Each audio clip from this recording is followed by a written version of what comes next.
Okay, good morning everyone. I know you guys are doing absolutely fine. Let's continue our discussion. अभी तक हमने first दो lectures में थोड़ा सा ऑडिट रिपोर्ट का इंट्रोडक्शन डिस्कस किया था and in the last lecture specifically हम 705 का डिस्कशन स्टार्ट किए थे.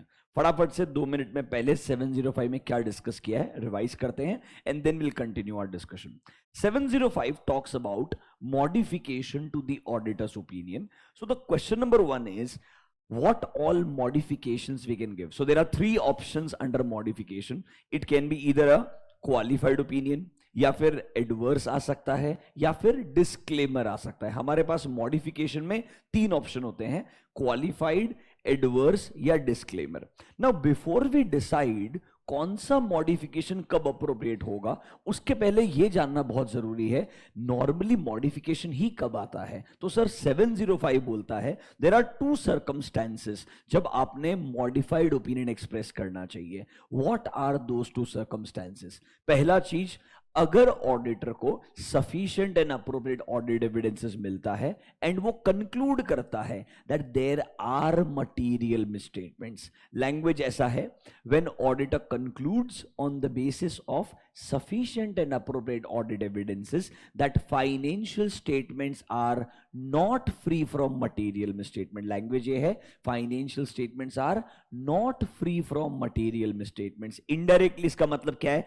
There are material misstatements. मतलब सर modification दो circumstances में आ सकता है. नंबर 1, जब ऑडिटर को लगता है financial statements are not free from material misstatements, मतलब he has detected or identified material misstatements. अब कल भी आपको मैंने फर्स्ट डे बताया था, याद है क्या? मिसस्टेटमेंट मतलब क्या होता है? जो मेरा एप्लीकेबल एफआरएफ बोलता है, मतलब जैसा एज पर एएस और इंड एस अकाउंटिंग होना चाहिए मैं वैसा नहीं करता हूं. जैसा डिस्क्लोजर एज पर शेड्यूल 3 होना चाहिए मैं वैसा डिस्क्लोजर नहीं देता हूं. Can I say this is a misstatement? This is called as a misstatement. मतलब what is required as per applicable FRF मैं वैसा नहीं करता हूं, that is called as misstatement. ये मिसस्टेटमेंट मटीरियल कब होगा? ये प्योरली ऑडिटर के जजमेंट पे डिपेंडेंट है. किस पे डिपेंडेंट है? ऑडिटर के जजमेंट पे. ये हम डिस्कस करेंगे बहुत डिटेल में. एक स्टैंडर्ड आएगा SA 320 इसके अंदर. What is 320? मटीरियलिटी. जहां पर मटीरियलिटी को डिफाइन किया जाएगा. कैसे है डिसाइड करते हैं कि किस अमाउंट के ऊपर चीजें हमारे लिए सिग्निफिकेंट हो जाएगी एंड किस अमाउंट के नीचे चीजें कम सिग्निफिकेंट रहेगी या इनसिग्निफिकेंट वर्ड भी हो सकता है. मतलब बॉटम लाइन, अगर आपने कल नोटबुक में लिखा होगा, नॉर्मली दो सर्कमस्टेंसेस में मॉडिफाइड ओपिनियन आना चाहिए. Number 1, when financial statements are not free from material misstatements. अब देखो, अब मेरे से क्वेश्चन पूछोगे, एग्जाम में अगर पूछता है मॉडिफिकेशन पे question, can I write like this? Financial statements has material misstatements, तो मैंने मॉडिफाइड ओपिनियन देना चाहिए. Can I write like this straightforward? देखो, लिख सकते हो, but I am trying to being very very honest. In a subject like auditing, standard को define करते वक्त एक स्टैंडर्ड लैंग्वेज यूज किया है. अनफॉर्चुनेटली एक्सपेक्टेशन ये रहेगा कि आप डायरेक्टली ये बोलो देयर आर मटेरियल मिसस्टेटमेंट, इसके बजाय आप बोलो financial statements are not free from material misstatement. दो लॉजिक है इसके पीछे. कैसा होता है? क्योंकि जब गलती भी आप देखते हो ना, misstatements they can be material either individually और when aggregated, and the point is your opinion is on entire financial statement, so my conclusion should also talk about entire financial statement. ऐसा नहीं बोलना चाहिए गलती है, ऐसा बोलना चाहिए फाइनेंशियल स्टेटमेंट्स में कुछ मटेरियल मिसस्टेटमेंट्स है या financial statements are not free from material misstatement. Try करना चाहिए जितना हम स्टैंडर्ड का लैंग्वेज को एक्सेप्ट करें उतना बेटर रहेगा. आई am not saying word by word आपको याद करने का जरूरत है, बट जहां जहां आप ये लैंग्वेज मल्टीपल टाइम सुन ही रहे हैं, आपका अंडरस्टैंडिंग आ रहा है, एक आध बार आप क्लास में लिख रहे हैं, एक आध प्रैक्टिस क्वेश्चन में सॉल्व करेंगे, थोड़ा उस लैंग्वेज को अडेप्ट करने का ट्राई कीजिए, आपके लिए बेहतर होगा. बिकॉज अननेसेसरीली सिर्फ लैंग्वेज की वजह से losing the marks will not be good. You understanding my point? देखो, फाइनल का सिलेबस इतना वास्ट है, ऐसे बहुत सारे चैप्टर्स आएंगे, मतलब वहां पर ऐसा कोई ट्रिकी क्वेश्चन आ ही सकता है जो शायद आप आसानी से वहां पर सॉल्व नहीं कर पाएंगे. So you should not try to lose marks in a general question जहां पर आपका लैंग्वेज की वजह से मार्क्स चले जाए. थोड़ा केयरफुल रहना चाहिए. तो number 1, when financial statements are not free from material misstatement, modified opinion आएगा. दूसरा सर्कमस्टेंसेस और ट्रिकी है. देखो क्या लिखा है, जहां बोला है auditor is not able to obtain sufficient and appropriate audit evidences. यहां ऑडिटर को sufficient and appropriate audit evidences ही नहीं मिल रहे हैं कि वो कंक्लूड कर पाए कि भाई financial statements are free from material misstatement और नॉट. मतलब पहले में मुझे मटेरियल मिसस्टेटमेंट्स मिले, मैं कंक्लूड कर रहा हूं they are not free. Second वाले में मैं बोल रहा हूं मुझे sufficient and appropriate audit evidence ही नहीं मिला कि मैं कंक्लूड कर पाऊं that they are free from material misstatement. मतलब फर्स्ट में you have detected misstatement, second में there is a word called as possible misstatement. Word याद रखना, क्या वर्ड है? पॉसिबल. मतलब आपके हिसाब से गलतियां हो सकती है. ऑब्वियसली दोनों केस में वो गलतियां मटीरियल होगी, इसीलिए आप 705 में हो. अगर वो गलतियां मटीरियल नहीं होगी तो आप 705 में नहीं आएंगे. क्या आपको दोनों सर्कमस्टेंसेस समझ में आए क्या? 1 मिनट स्पेंड कीजिए. टाइप्स ऑफ मॉडिफिकेशंस का लिस्ट दिया है, पढ़िए. दूसरा, किन सर्कमस्टेंसेस में मॉडिफाइड ओपिनियन आएगा, वो दोनों पॉइंट लिखवा के दिया है. एक बार रीड कीजिए, फिर आगे डिस्कशन कंटिन्यू करते हैं.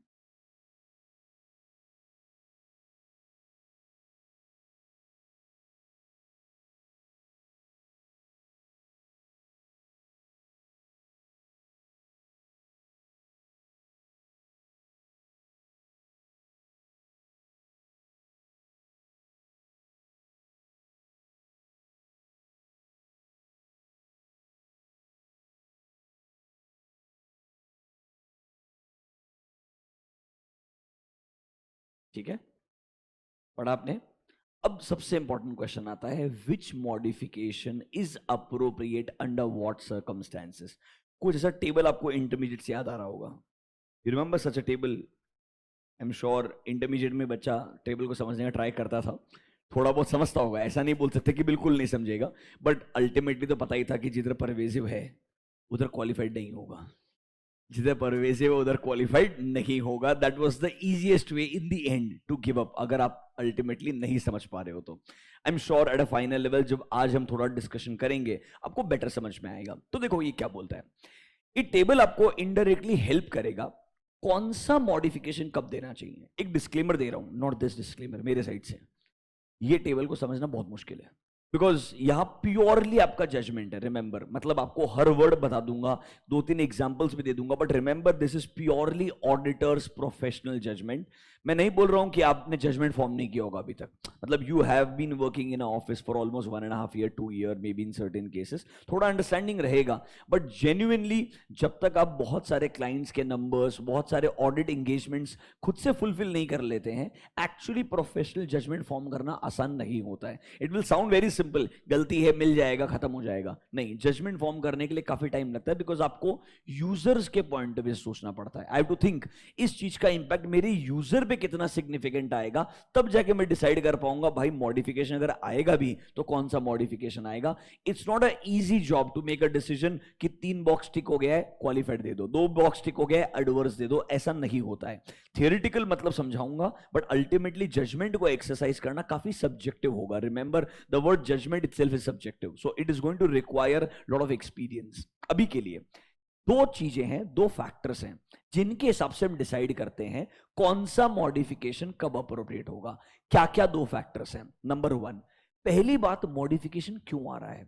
सो सर मॉडिफिकेशन आने के 2 सर्कमस्टेंसेस थे, या तो गलती मिली होगी या सर एविडेंस नहीं मिला और लगता है पॉसिबल मिसस्टेटमेंट. तो मैं 2 ही वर्ड यूज करूंगा, यू डिटेक्टेड मिसस्टेटमेंट और there can be possible misstatements. दोनों केस में मिसस्टेटमेंट्स क्या मटीरियल है, दोनों केस में मिसस्टेटमेंट्स क्या है? मटेरियल. अगर मटेरियल नहीं होंगे तो 705 में आप एंटर ही नहीं करोगे. असम्पशन है दोनों केस में गलतियां क्या है? मटेरियल है. या तो गलती मुझे मिल गई ऑडिट के दौरान, या मुझे एविडेंस ही नहीं मिला और लगता है गलतियां जो हो सकती है वो मटेरियल होगी. तो सर सबसे पहले nature of matter giving rise to modification, मतलब देयर आर 2 मैटर्स.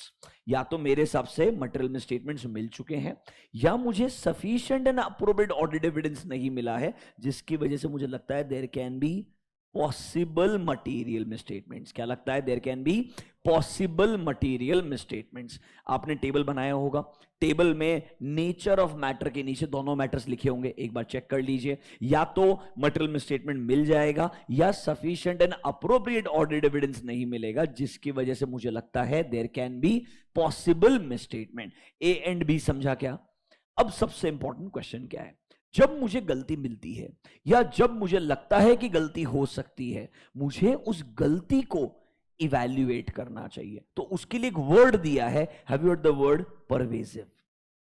अब ये वर्ड परवेसिव क्या है, उससे पूरा का पूरा आपका अंडरस्टैंडिंग बदलने वाला है। Let's spend some time understand the word pervasive एक बार के लिए। देखो, इस वर्ड के लिए हमेशा नॉर्मली ऐसे प्रॉपर डेफिनेशंस जो रहेंगे एक नोट्स के फॉर्म में रहेंगे। Definition of pervasive. अब देखो, आप में से कुछ लोगों ने डेफिनेशन पढ़ा हुआ है। मैं एक काम करता हूं, I will give you 2 minutes first. तुम्हारे सामने डेफिनेशन है, पहले तुम ट्राई करो, फिर मैं तुमको स्टेप बाय स्टेप एक्सप्लेन करूंगा। यहां से पढ़ना शुरू करो, डेफिनेशन यहां खत्म हो जाता है। Read this definition, let's see कितना याद है।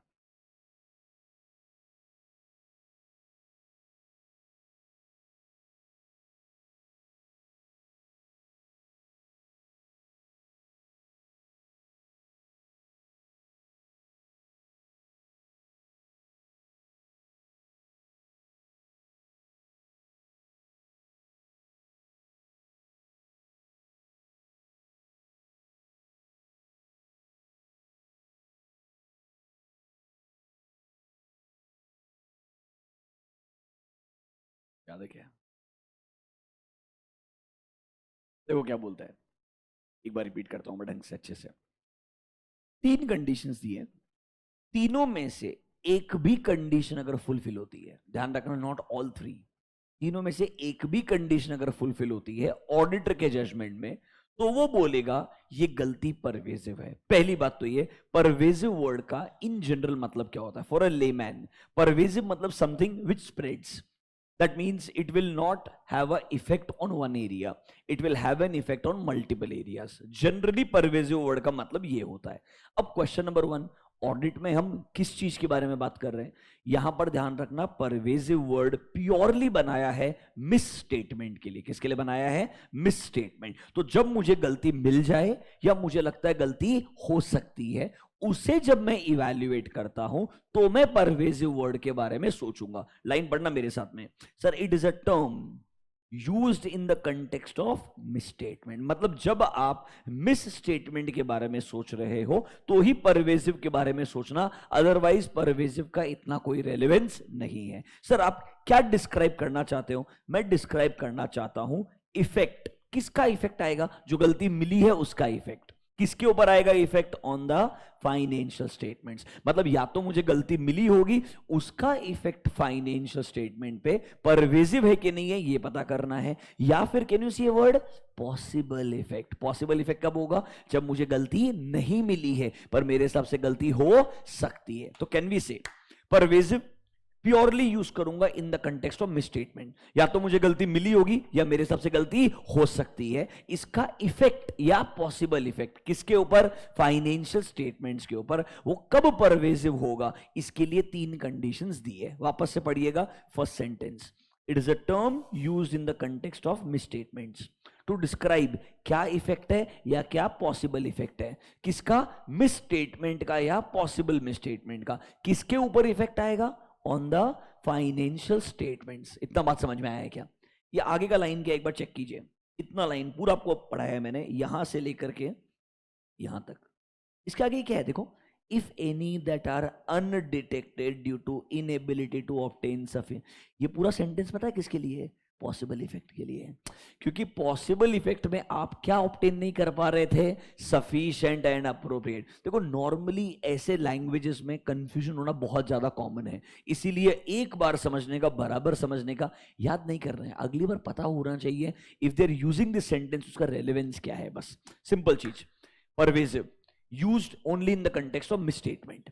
या तो गलती मुझे मिल चुकी होगी या मेरे हिसाब से हो सकती है, गलती मिल गई तो उसका इफेक्ट, और लगता है गलती हो सकती है तो वर्ड आएगा पॉसिबल इफेक्ट। किसके ऊपर आएगा इसका इफेक्ट? फाइनेंशियल स्टेटमेंट के ऊपर। अब सर अल्टीमेटली परवेजिव होगा कब, ये तो समझ में आया, परवेजिव यूज कब करना है, but when will I say the effect is pervasive, when will I say the possible effect is pervasive? इसके लिए देखो, परवेजिव इफेक्ट्स आर दोज जब ऑडिटर के जजमेंट में 1, 2, 3 तीनों में से एक भी कंडीशन फुलफिल होती है। पहले आपको पूरा डेफिनेशन समझाता हूं, फिर आपको कुछ एग्जांपल्स दूंगा, डोंट वरी अबाउट दिस। पहला चीज क्या बोलता है, अगर मुझे लगता है कोई गलती या जो पॉसिबल गलती है उसका इफेक्ट जो है या पॉसिबल इफेक्ट जो है is not confined to one area, मतलब सर ये गलती ना एक स्पेसिफिक एरिया में नहीं है, इस गलती का इंपैक्ट मल्टीपल एरियाज में आएगा। एक सिंपल सा एग्जांपल लेते हैं, आपको याद है फ्रॉड्यूलेंट फाइनेंशियल रिपोर्टिंग एक कैटेगरी ऑफ फ्रॉड था, उसको बोलते थे मैनेजमेंट कैटेगरी फ्रॉड, मतलब मैनिपुलेशन ऑफ अकाउंट्स। जब इंसान मैनिपुलेशन ऑफ अकाउंट्स करेगा, सिर्फ एक ही एरिया में मैनिपुलेशन थोड़ी करेगा, ऑब्वियसली अगर एक एरिया में करेगा तो इमीडिएटली रेशो से पता चल जाएगा डिफरेंस है। मतलब मैनिपुलेशन करने के लिए अगर आप रेवेन्यू भी बढ़ाओगे तो खर्चा भी बढ़ाओगे, प्रोपोर्शनेटली हर चीज में बदलाव लेकर के आएंगे। So manipulation will not be in only one area, it will be in multiple areas. तो सर क्वेश्चन ये बनता है, क्या गलती का इफेक्ट एक एरिया पे आने के बजाय मल्टीपल एरियाज पे है क्या? अगर हां तो शायद मैं उसे परवेजिव बोल सकता हूं। देखो क्या बोलता है, इफेक्ट या possible effect is not confined to a specific account balance और एलिमेंट। नॉट कन्फाइंड मतलब क्या है, it is affecting multiple areas. मतलब क्या है, पहले केस में गलती का इफेक्ट मल्टीपल एरियाज पे आने वाला है, अगर ऐसा लगता है तो ये गलती क्या कहलाएगी, परवेजिव कहलाएगी। क्या नंबर 1 समझ में आया क्या? इस point number 1 clear to everyone? What is point number 2? थोड़ा सा अलग लिखा है, देखो इफ सो कन्फाइंड, इसका मतलब क्या है, पहले वाले में बोला गलती का इफेक्ट मल्टीपल एरियाज में आएगा, it is not confined to one area. दूसरे में बोलता है अज्यूम कर लो गलती का effect is on one area. If so confined का मतलब है the effect is on one area, तो भी परवेजिव हो सकता है। पहले में क्या बोला, effect can be on multiple areas, pervasive. दूसरे में बोल रहा है effect will be only on let's say one area, but that one area can represent a substantial part of entity's financial statement। मतलब सर एक ही एरिया में गलती है, पर अगर मैं बैलेंस शीट निकालूं वो सबसे सिग्निफिकेंट एरिया है, मतलब बैलेंस शीट के अंदर 70-80% पोर्शन जो एक आइटम रहेगा। एग्जांपल सोचो, banking companies advances, banking company में डिपॉजिट्स और एडवांसेस दो ही तो मेजर नंबर्स हैं। अगर मैं बोलूं एडवांसेस के अंदर गलतियां हैं तो कैन आई से it represents a substantial part of my entire balance sheet. मतलब हो सकता है it is impacting only one area, but that one area can represent a substantial part of financial statement. अगर ऐसा है तो भी ये गलती क्या कहलाएगी, परवेसिव। मतलब दो कंडीशन है सर, या तो इफेक्टिव मल्टीपल एरियाज पे है परवेसिव, या इफेक्ट एक ही एरिया पे है बट वो एक ही एरिया भी बहुत substantial part of financial statement हो सकता है। डिसीजन किस बेसिस पे? जजमेंट के बेसिस पे। अल्टीमेटली ध्यान रखना, ये ऑडिटर अपने जजमेंट के बेसिस पे डिसाइड करेगा कि भाई फर्स्ट कैटेगरी की वजह से परवेसिव है या सेकंड कैटेगरी की वजह से परवेसिव है। 1 and 2 समझ में आया क्या? थर्ड पॉइंट ना डिस्क्लोजर के रिगार्डिंग है। 1 and 2 is about a misstatement in accounting, misstatement in classification. Point number 3 is about disclosure. देखो क्या बोलता है, इन रिलेशन टू डिस्क्लोजर आपने कुछ ऐसी गलती की है which is fundamental to the users understanding of financial statement. Example, have you heard of significant accounting policies?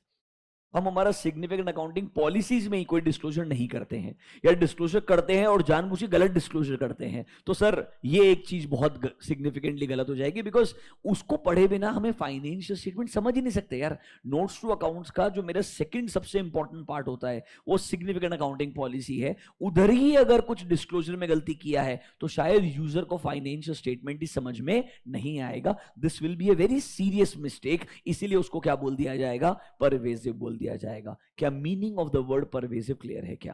Notebook में जाइए, एक डेफिनेशन लिखिए। आई थिंक नोट नंबर 2 आएगा तुम्हारे लिए। Write down note number 2, definition of pervasive. Thank you sir. Definition of pervasive dash करके लिखो। It is a term used in the context of, it is a term used in the context of misstatements.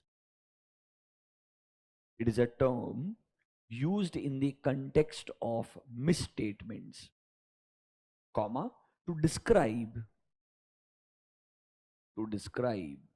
the effects or possible effects, to describe the effects or possible effects of misstatements, to describe the effects or possible effects of misstatements on the financial statements,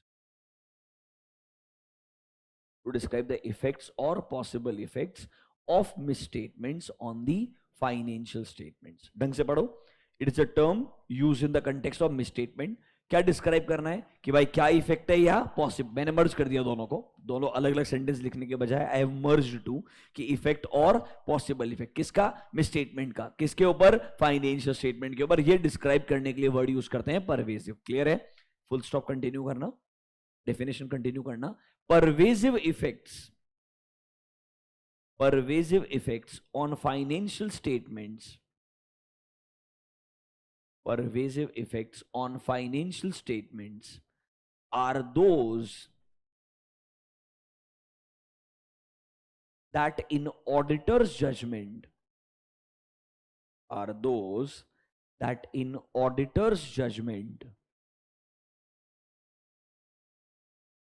falls under any of the following category. That in auditor's judgment falls under any of the following category. Falls under any of the following category. 3 situations रहेगी. इसमें से किसी भी situation में अगर मुझे लगता है इफेक्ट आ रहा है या पॉसिबल इफेक्ट आ रहा है तो मैं परवेसिव बोलूंगा. Write down number A. If the effect और possible effect, number A, if the effect or possible effect is not confined, if the effect or possible effect is not confined to a specific, account balance or item of financial statement, to a specific account balance or item of financial statement.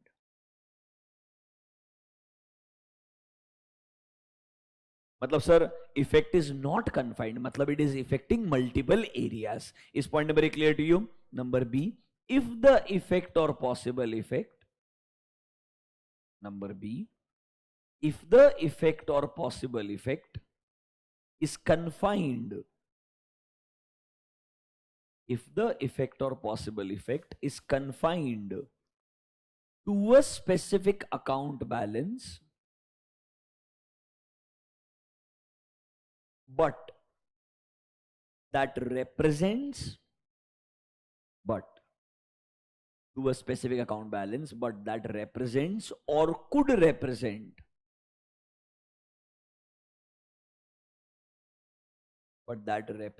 or could represent a substantial portion of financial statements. Represents or could represent a substantial portion of financial statements. इस case में देखो क्या हो रहा है. Effect या possible effect is confined to one area, but वो one area भी एक सिग्निफिकेंट पार्ट हो सकता है फाइनेंशियल स्टेटमेंट का. आपको समझेगा ये परवेसिव की वजह से जो मेरा ऑडिट ओपिनियन का लैंग्वेज बदलेगा ना, अभी इसके बाद इमीडिएटली वही डिस्कशन करेंगे. You will be able to understand it better कि बिकॉज ऑफ परवेसिव मैं वो जो ट्रू एंड फेयर है ना वो बोलने बंद कर दूंगा. मतलब जब तक परवेसिव नहीं होता है I can still use the word true and fair, but जब परवेसिव हो जाएगी ना situation, I will say they do not give true and fair view. या I will say I don't want to give an opinion, मतलब यहां पर ना आपका जो लैंग्वेज है बहुत हार्श हो जाता है, मतलब यहां पर गलती जो है वो काफी सिग्निफिकेंट होनी चाहिए। कैसे सिग्निफिकेंट होगी? या तो सर मल्टीपल एरियाज को इफेक्ट करती है, या एक ही एरिया को इफेक्ट करती है, पर वो एक एरिया भी बहुत सिग्निफिकेंट पार्ट है पूरे मेरे फाइनेंशियल स्टेटमेंट का, तो शायद मेरा ओपिनियन बहुत सिग्निफिकेंटली बदल जाना चाहिए, तब जाके मैं उस गलती को बोलता हूं pervasive. Write down point number C. In relation to disclosures, in relation to disclosures, if they are fundamental, in relation to disclosures, if they are fundamental to the user's understanding, if they are fundamental to the user's understanding of financial statements, fundamental to the user's understanding of financial statements. For example,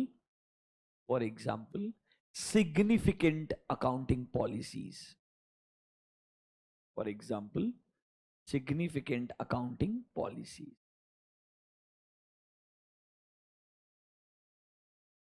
अब देखो इन्होंने final के अंदर भी मेरे को लगता है बीकॉम लेवल का एग्जांपल दिया है। अब अगर इस लेवल के क्वेश्चन अगर आए तो trust me it's a joke, pervasive पढ़ाने का जरूरत ही नहीं है। देखो एग्जांपल क्या दिया है, रीड दिस एग्जांपल। या आईसीआई का लेटेस्ट नए सिलेबस का एग्जांपल है, प्लीज। अब पहला एग्जांपल पढ़ने जा रहे हो, be very excited. If sufficient appropriate audit evidence is not available for, let's say, one area, which area? Inventory, but other elements are properly supported by documentary evidences, the non-availability of information on inventory is a local problem. Local मतलब a specific area problem. It's not going to affect your entire financial statement. तो देखो sir, इसकी वजह से जो गलती inventory है उसमें इम्पैक्ट आएगा, but they will have no impact on other elements. Okay, therefore it is necessary to ascertain, मतलब ये खत्म हो गया एग्जाम्पल। इसका मतलब है आपको जानना बहुत जरूरी है हर स्टेटमेंट का इंपैक्ट परवेजिव है या नहीं है। And they have told you how to identify, मतलब इंपैक्ट लोकल है कि नॉन लोकल है। Pervasive is that which is not localised, मतलब सर जिसका इफेक्ट एक या दो एलिमेंट पे नहीं आएगा, but the impact is across various element. खुद ही डेफिनेशन में 3 चीज लिखता है, फिर खुद एग्जांपल में बायस जो के फर्स्ट एलिमेंट पे डिस्कशन करता है। ऐसे लाइन की वजह से मेजोरिटी लोगों को लगता है जब गलती का इंपैक्ट मल्टीपल एरिया पे आता है ना तो ही परवेसिव होता है। ऐसा नहीं है, ये भी इंपॉर्टेंट है। अरे नंबर 2 इक्वली इंपॉर्टेंट है, the effect will be on one area but that one area can represent a substantial part. उनका जो पीछे का एग्जाम्पल वगैरह सब कुछ है वो किसके ऊपर लिखा है? उन्होंने फर्स्ट पॉइंट पे लिखा है सिर्फ। समझ में आया क्या? टाइम पास है, आई डोंट थिंक ऐसा एग्जाम्पल लिखने का कोई जरूरत है। समझ में आ गया पक्का? Any doubt to anyone? Do you understand the word pervasive? Online public क्या सिचुएशन है तुम्हारा? अगर रेस्पॉन्ड करते हो तो करो। समझता है क्या तुमको word pervasive? At least basic meaning तो क्लियर लग रहा है, बराबर है? कितना आसान था सोचो। इंटरमीडिएट में परवेसिव पढ़ाने में 40 मिनट लग जाता है कम से कम, 40 minutes. So smooth eight a final level, मतलब तुम आर्ग्यू नहीं करते हो। ऐसा लगता है तुमको समझ में आ रहा है, मतलब असम्पशन ये है अभी के लिए। चलो let's do one thing, let's take few examples ताकि थोड़ा वर्ड परवेसिव और समझे अपने को। अब देखो इनके हिसाब से जब हमें गलतियां कोई एक आध स्पेसिफिक एरिया में मिल रही है, जैसे उन्होंने इन्वेंट्री का एग्जांपल दिया, it can be receivables, it can be payables, it can be loans and advances, कोई एक ट्रांजैक्शन होगा, तो जनरली वो गलतियां ना परवेसिव नहीं होती है। ये थंब रूल है, मैं मानता हूं इनका पॉइंट ऑफ व्यू जो है वो गलत नहीं है। स्टैंडर्ड थंब रूल यही होता है, if the effect is on one area don't even think it is pervasive. Only under one circumstances, जब मुझे लग रहा है वो एक ही एरिया पे इफेक्ट है, बट वो एक एरिया अमाउंट वाइज बहुत ही मेजर पार्ट है। अब क्या हो सकता है? लेट्स से एक कंपनी का कोई एक, आपने सुना हो ना ग्रुप लेवल पे सीएफएस, कंसोलिडेटेड फाइनेंशियल स्टेटमेंट, कोई एक आध लेट्स से मटेरियल सब्सिडरी होगी, सिग्निफिकेंट सब्सिडरी होगी, या जॉइंट वेंचर वगैरह रहेगा जो रिसेंटली लेट्स से अरेंजमेंट हुआ होगा, नया जॉइंट वेंचर फॉर्म किया होगा, या रिसेंटली नया सब्सिडरी एक्वायर किया होगा। एंड लेट्स से वो सब्सिडरी का जो एक्विजिशन है वो अमाउंट वाइज बहुत बड़ा है, जैसे अमाउंट टर्म्स के अंदर बहुत सिग्निफिकेंट है। जब सर ऐसा एक्विजिशन होता है तो सर कंसोलिडेशन एंड मर्जर बहुत अप्रोप्रिएट तरीके से होना चाहिए एज पर एएस और इंड एस। अब अगर मैं बोलता हूं ऐसा कोई एक्विजिशन हुआ है या जॉइंट वेंचर अरेंजमेंट हुआ है, बट लेट्स से ये साल के ऑलमोस्ट आखिरी 1-2 महीने में हुआ है, इवन मैनेजमेंट के पास में सफिशिएंट डिटेल्स या इंफॉर्मेशन नहीं है आपको प्रोवाइड करने के लिए कि आफ्टर दिस मर्जर या आफ्टर दिस एक्विजिशन एग्जैक्टली कितना मेजर इंपैक्ट आएगा मेरे नए बैलेंस शीट के अंदर। एंड नॉर्मली 31 मार्च के अगर बाद में ये इवेंट हो गया तो आपको याद होगा ना, सब्सिक्वेंट इवेंट्स सिर्फ डिस्क्लोजर ही आता है ऐसे इवेंट्स का, इसको हम नॉन एडजस्टिंग इवेंट्स बोलते हैं, सुना होगा आपने ये चीज।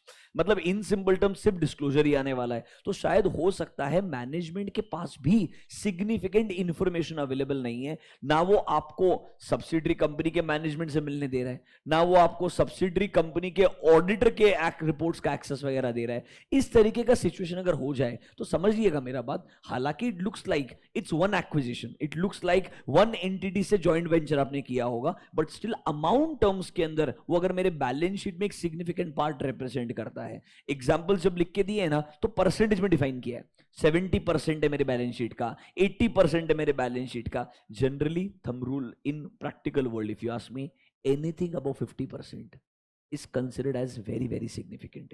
Anything above 50% is मतलब in terms of amount, हाँ, कि मतलब ये अरेंजमेंट का जो अमाउंट बैलेंस शीट में वैल्यू है, मैं बैलेंस शीट का वैल्यू 1000 करोड़ है, ये जॉइंट वेंचर या सब्सिडरी का एक्विजिशन 500 करोड़ के ऊपर का है, तो जनरली इसको बहुत सिग्निफिकेंट माना जाएगा। तो अगर इफेक्ट एक ही एरिया में भी है तो भी क्या माना जाएगा, परवेजिव माना जाएगा। आई will show you one example जो बहुत पहले आईसीआई ने दिया हुआ था रेफरेंस के लिए, कैसे सिग्निफिकेंट हो सकता है।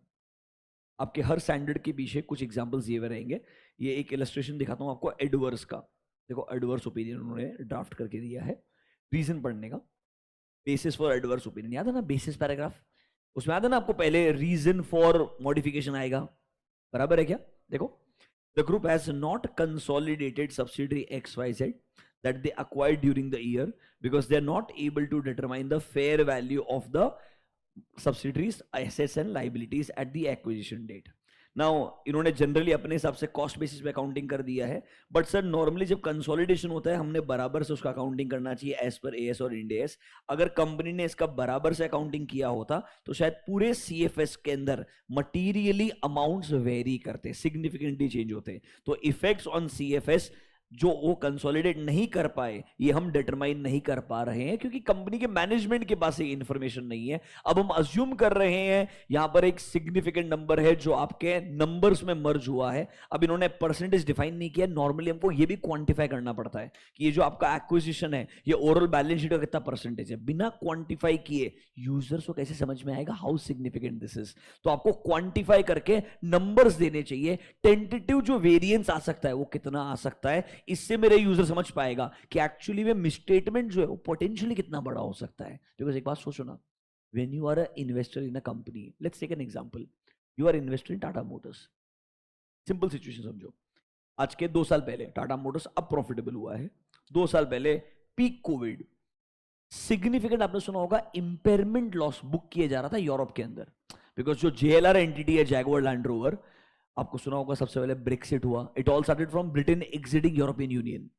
Now JLR is Britain based entity, do you get my point. Tata Motors का जब मैं कंसोलिडेशन देखता हूं तो मेजर पोर्शन जो है वो जेएलआर से आता है, जैगुआर लैंड रोवर से। इंडिया का कंट्रीब्यूशन तो एक जमाने में 20% भी नहीं था, अब जाके वो कंट्रीब्यूशन थोड़ा बढ़ना शुरू हुआ है, पर अदरवाइज 70 से 80% कंट्रीब्यूशन जेएलआर से आ रहा था, समझ रहे हो। तो Tata Motors acquired JLR years back, तो जब टाटा मोटर्स का सीएफएस बनेगा तो जेएलआर का सबसे बड़ा नंबर आने वाला है। अब अगर मैं बोलता हूं ब्रिटेन का जब एग्जिट हुआ ईयू से, ब्रेक्सिट आपने वर्ड सुना होगा, तो ब्रिटेन की इकोनॉमी में स्लो डाउन आ गया, इससे टाटा मोटर्स का जो जेएलआर का एक्सपेक्टेड सेल्स था वो सिग्निफिकेंटली गिरना शुरू हुआ। व्हाट हैपेंड इज, उन्होंने अपना अभी रेंज रोवर, लैंड रोवर, इन एंटिटीज के नाम पे अच्छा खासा एसेट्स क्रिएशन किया हुआ था। अब इनको समझ में आया, आपने सुना होगा ना इंपेयरमेंट लॉस, कि जो मैंने एसेट बनाया है उसका जो बुक में वैल्यू है और जो फ्यूचर में इकोनॉमिक बेनिफिट आने वाला है उसमें गैप आ गया है। तो उन्होंने year on year, rather quarter on quarter to be more specific, impairment loss books में लाना शुरू किया।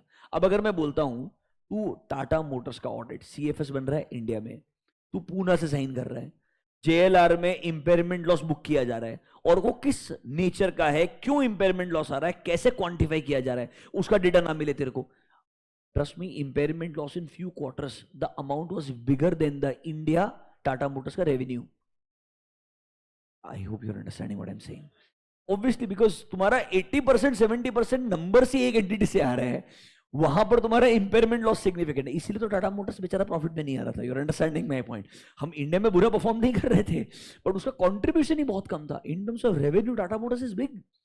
टाटा मोटर्स 4 लाख करोड़ के आसपास का एंटिटी रहेगा. It's a very big number because global number है जेएलआर का, जैगुआर लैंड रोवर का. आपको मैं एक एलआर भी दिखाऊंगा, don't worry, when we go to SREs I will show you one LR का report also where we will go in detail. अभी सिर्फ रेफरेंस के लिए बता रहा हूं. तो numbers are big. The problem is the hit in P&L in terms of impairment loss was very big consistently, जिसकी वजह से मेरा profitability आ ही नहीं पाया. rather losses को कम करने में ही बहुत टाइम लगा. I have been tracking it for almost good 4.5 years. Literally आपको बता रहा हूँ, कोविड में तो 60 रुपए पे आ गया था स्टॉक, वहां से पूरा रिवर्स होकर के अगर आप देखेंगे ना कोविड के बाद में it is gone to 600 now literally. मतलब टेक्निकली वहां से तो ऑलमोस्ट मतलब 10 टाइम्स है effectively, but 5 to 8 times on an average. मतलब इन जनरल इतना जंप आया बिकॉज पूरा कंपनी में जेएलआर में रिवाइवल हो गया. जेएलआर का डिमांड पीक हो गया. इंडिया नंबर्स अच्छा है, हमको खुश होना चाहिए, that is fine, but actual revenue contribution वो वहां से आना शुरू हुआ. तो कभी कभी non availability of such foreign information can also create a situation where auditor may believe, मैं ओपिनियन दे भी दूंगा ना तो ट्रू एंड फेयर तो बोलना पॉसिबल ही नहीं है, बिकॉज जो अमाउंट है वो किस वजह से आ रहा है ये समझना ही मेरे लिए क्या है, मुश्किल है. अब देखो सिंपल सा प्रॉब्लम है, अगर एविडेंस मिल जाए और पता चले कि भाई मटेरियल मिसस्टेटमेंट है और परवेसिव है, तो generally I give a adverse opinion. Generally I give a adverse. सीधा कंक्लूजन पे आता हूं डायरेक्टली, ढंग से सुनना.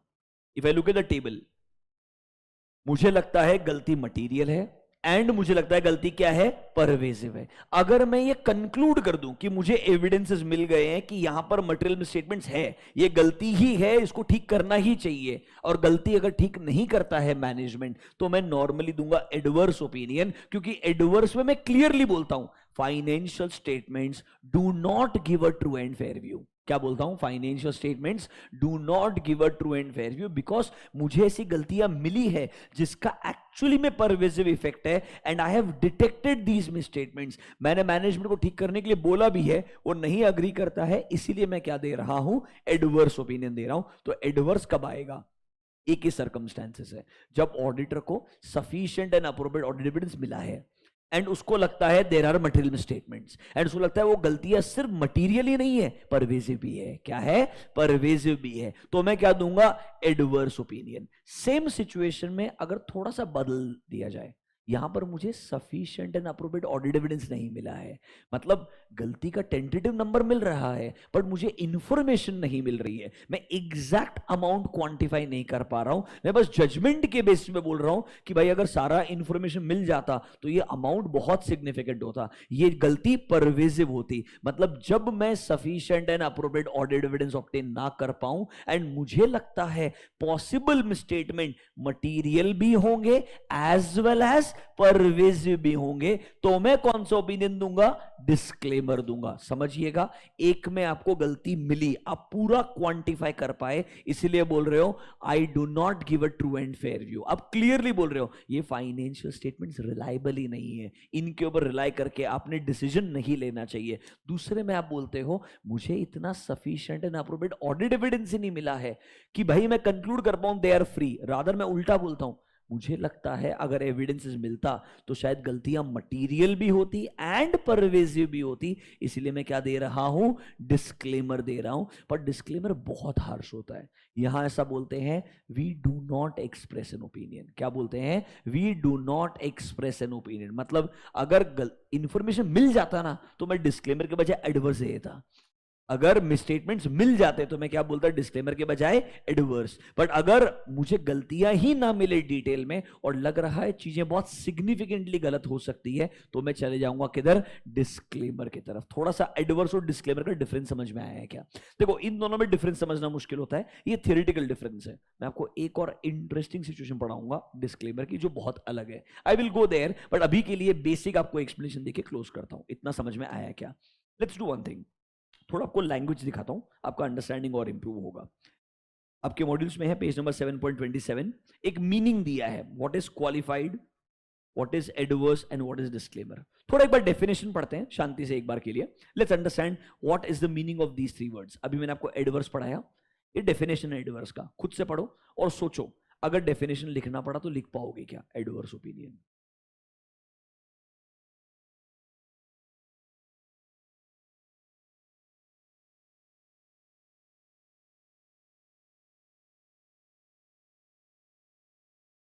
सिंपल है, सफिशिएंट अप्रोप्रिएट ऑडिट एविडेंस मिला है। कंक्लूड करता हूं कि स्टेटमेंट है जो कि मटेरियल है या तो इंडिविजुअली या व्हेन एग्रीगेटेड, एंड इस बार सिर्फ मटेरियल नहीं है, मटेरियल के साथ साथ में क्या है, एकमात्र सिचुएशन है इधर क्या आना चाहिए, एडवर्स। जब आपको गलतियां मिल चुकी है, आप श्योर हो पूरा फाइनेंशियल स्टेटमेंट रिलायबल ही नहीं है, एडवर्स देने का बात खत्म। क्लियर लगता है एकदम, कंफर्म है, कोई डाउट नहीं है इसके अंदर। अच्छा, अभी उनके जो एग्जांपल थे, इन्वेंट्री में मटेरियल में स्टेटमेंट है, सिर्फ इन्वेंट्री में, किधर भी और इफेक्ट नहीं है। अभी यार नॉर्मली ऐसा होता ही नहीं है। तो मेरे से आर्ग्यूमेंट अगर करोगे इन्वेंट्री में अगर गलती है तो कुछ ना कुछ परचेज में भी गलती रहेगा, कुछ ना कुछ सेल्स में भी गलती रहेगा, प्रॉफिटेबिलिटी भी तुम्हारा हिल ही जाएगा, मतलब कहीं ना कहीं तो इंपैक्ट आना ही चाहिए ना। अब ये बोलते नहीं ऐसा नहीं है, यूर अंडरस्टैंडिंग माई पॉइंट। तो अब ये एक ही चीज हो सकती है, कोई इन्वेंट्री का एम्प्लॉय ने चोरी वोरी कर लिया होगा, या एम्प्लॉय ने इन्वेंट्री का इस्तेमाल खुद के पर्सनल पर्पस के लिए कर लिया होगा, वो सिचुएशन हो सकती है, चलो मैं मानता हूं। बट अभी उस केस में कंपनी क्यों गलती को ठीक नहीं करेगा? अगर गलती मिली तो कंपनी का मैनेजमेंट ठीक भी कर देगा ना उसको यार, और अगर ठीक कर देगा तो मैं क्लीन ओपिनियन दूंगा ना। बट ठीक है, फिर भी बीकॉम जैसे लड़ाई करते, let's say for example management तुम्हारी बात नहीं मान रहा है, वो गलती को ठीक नहीं कर रहा है। I will tell you normally qualified कब आता है, एक्चुअली में क्वालिफाइड का रेलेवेंस क्या है मेजोरिटी केसेस में जो आपको देखने को मिलेगा आपकी रियल लाइफ में। नंबर 1, प्रोविजन के अमाउंट पे सबसे ज्यादा लड़ाई उधर होती है, क्योंकि वहां जजमेंट आता है। अब वो प्रोविजन किसी भी चीज को लेके हो सकता है, कोई पेंडिंग लिटिगेशन को लेके हो सकता है, आपके इन्वेंटरी में स्लो मूविंग आइटम का प्रोविजन हो सकता है, आपका इंपेयरमेंट लॉस का अमाउंट हो सकता है। मतलब जहां पर एस्टिमेशन है ना, वहां पर मैनेजमेंट बोलेगा मेरा जजमेंट बोलता है एक्स, और ऑडिटर बोलेगा मेरा जजमेंट है वाई, एंड दोनों के जजमेंट में है डिफरेंस। वो बोलता है I will make a provision of 2 CR, I will provide for 2 CR, तो बोलेगा there should be a bare minimum provision of 4 CR। एक example, is there a difference in the judgement?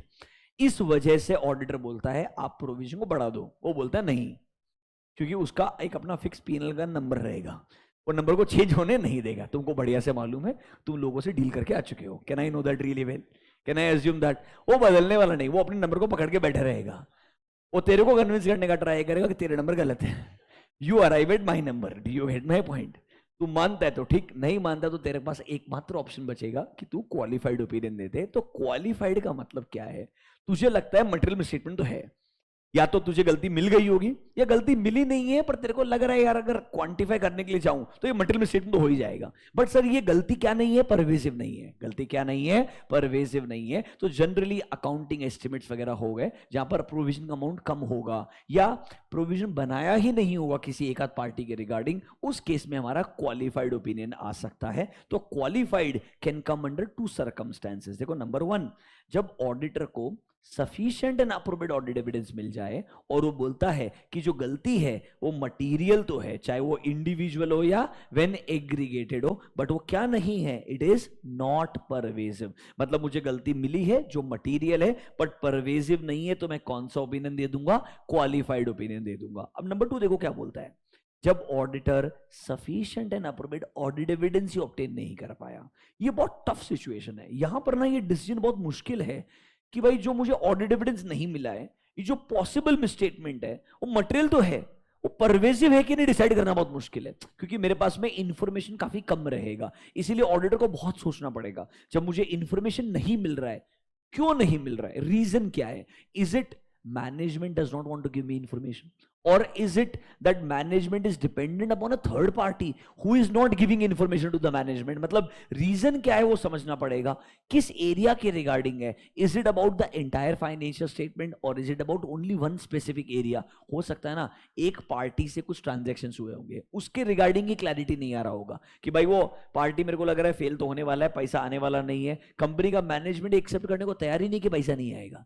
तो there is a problem between management and a third party, जिसकी जिसकी वजह से auditor को clear information नहीं मिल रहा है, तो अगर वो मैनेजमेंट गलती से ठीक ना करे उस गलती को, तो मैं क्वालिफाइड ओपिनियन दे दूंगा, assuming there can be material misstatements. जब क्लैरिटी आएगा तो मुझे समझेगा। तो ये नंबर 2 जो है ट्रिकी सिचुएशन है, पर यहां पर जजमेंट के बेस पे डिसाइड करना पड़ेगा कि जो पॉसिबल इफेक्ट है वो मटेरियल तो होगा, बट क्या नहीं होगा, परवेजिव नहीं होगा। और इस सिचुएशन भी मैंने क्या देना चाहिए, क्वालिफाइड ओपिनियन देना चाहिए। एक एग्जांपल दिखाता हूं, आईसीआई ने इसके लिए एक अच्छा एग्जांपल दिया है रेफरेंस के लिए, सिर्फ इस सिचुएशन का बात कर रहा हूं। I am talking about situation number 2। Let's look eight an example. It is illustration number 3 in our modules. Can you see qualified opinion? Basis for qualified. Look at this example.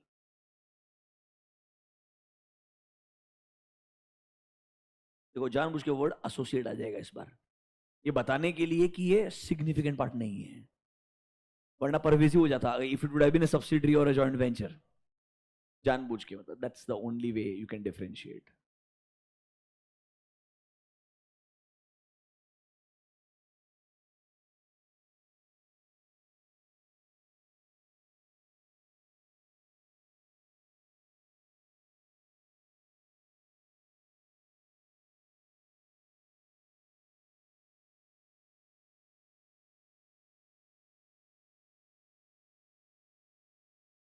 बंद करने का इसी का रिमोट देयर ओनली।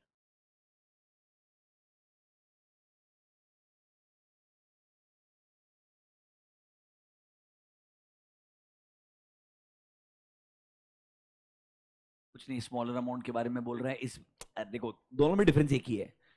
अगर ये entity का amount बड़ा होता तो ये डिस्क्लेमर ही बन सकता था, क्योंकि दोनों केस में तेरे को क्या नहीं मिल रहा है, sufficient and appropriate audit evidence नहीं मिल रहा। The decision is simple, how much is the amount involve, on that basis you are concluding whether it should be pervasive और not.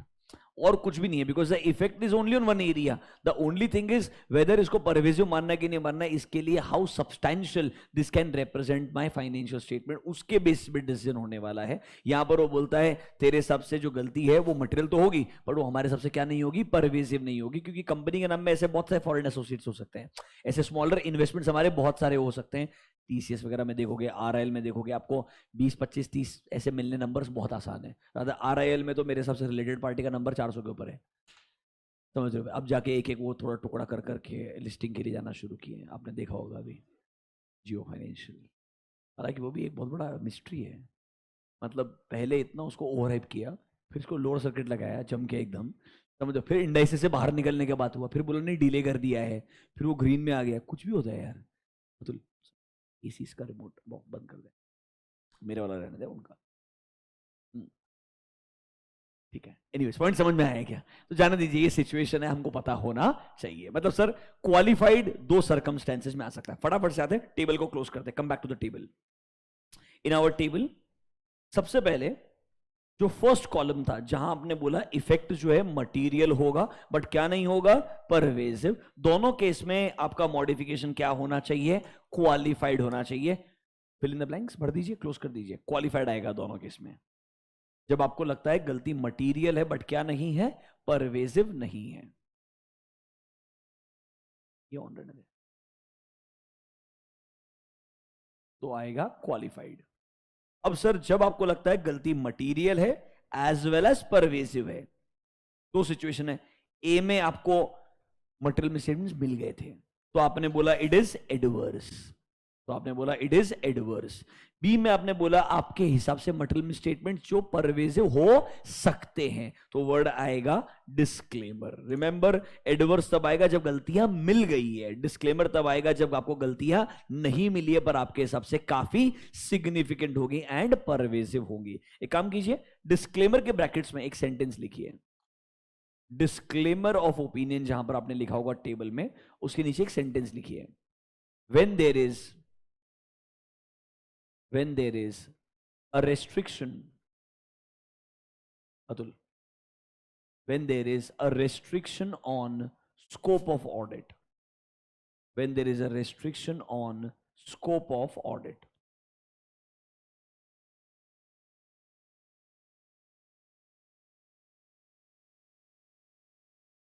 when there is a restriction on scope of audit. मतलब ये एक interesting sentence है जो आगे आपको काम में आएगा. जब ऑडिटर के स्कोप को रेस्ट्रिक्ट किया जाए तो नॉर्मली हम डिस्क्लेमर की तरफ सोचते हैं. अभी के लिए टेबल का बेसिक मीनिंग समझा क्या?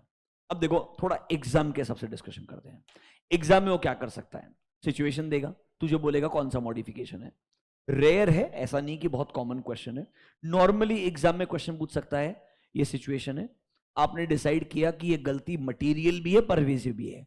खुद बताएगा, तुझे बोलना होगा कौन सा ओपिनियन होगा. अब वो मटेरियल एंड परवेसिव बोल दिया, गलती मिल गया तो क्या आएगा? एडवर्स ही आएगा. समझ रहे हो मेरा बात? या बताएगा तेरे सबसे गलती जो मटेरियल हो सकती है एंड परवेसिव भी हो सकती है, मतलब डिस्क्लेमर आएगा.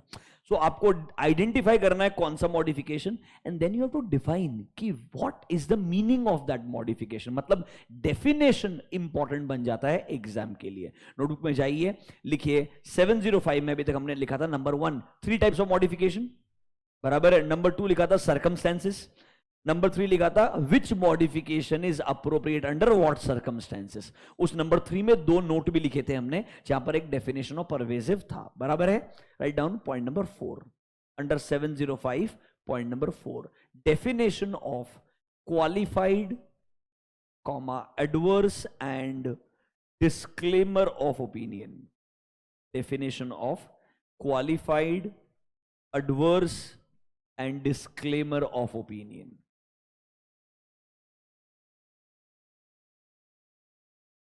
एक काम कीजिए, पहले आप क्वालिफाइड एंड एडवर्स का डेफिनेशन खुद से लिखिए. सामने रेफरेंस के लिए कंटेंट है, बट आई एम श्योर अगर आपको टेबल समझ में आया तो अब आप खुद से लिख सकते हो. प्रैक्टिस करो फटाफट से, ऐसे एक आध क्वेश्चन लिखने का ट्राई करना चाहिए. Definition of qualified, definition of adverse. ध्यान रखना क्वालिफाइड में 2 पॉइंट आएंगे क्योंकि 2 सर्कमस्टेंसेस हैं, एडवर्स में एक ही है. Write down the definition.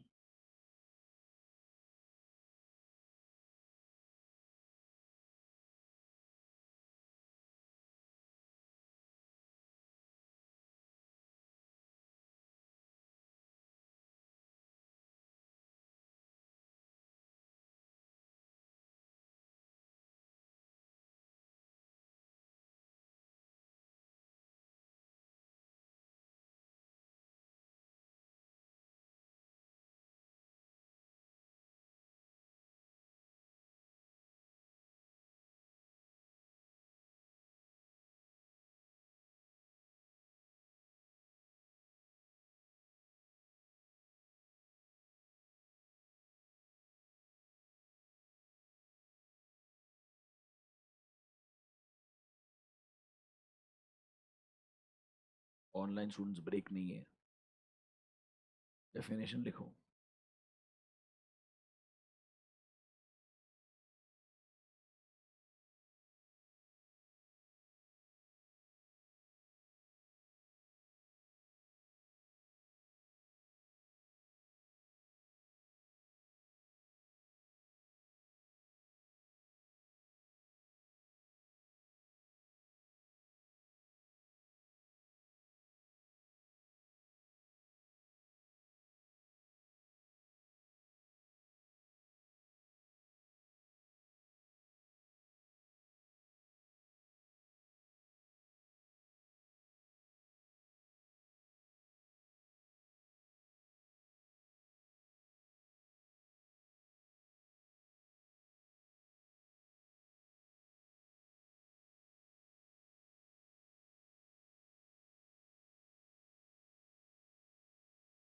वर्ग अभी भी कॉपी पेस्ट कर रहे हैं.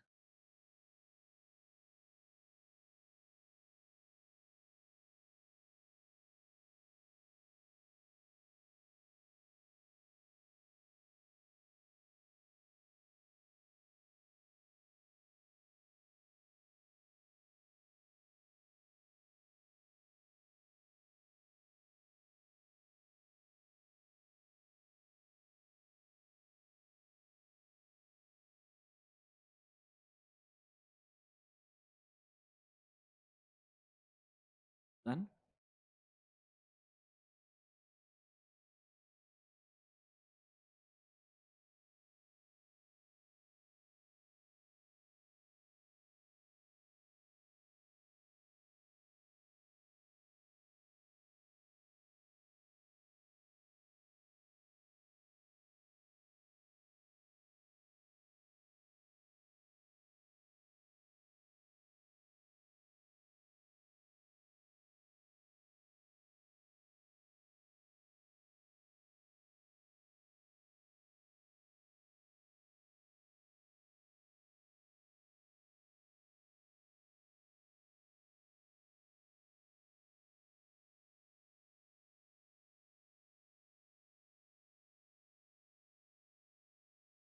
सिर्फ क्वालिफाइड एडवर्स लिखने का डन ना।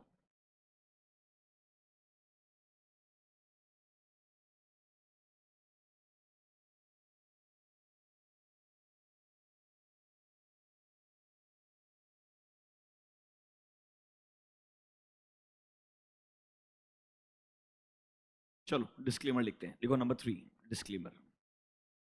पहला स्टेटमेंट तो सिंपल आएगा, right down number 1 under disclaimer, auditor is unable to obtain sufficient and appropriate audit evidences. Auditor is unable to obtain sufficient and appropriate audit evidences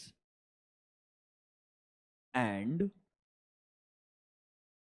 unable to obtain sufficient and appropriate audit evidences, and he concludes that the possible effects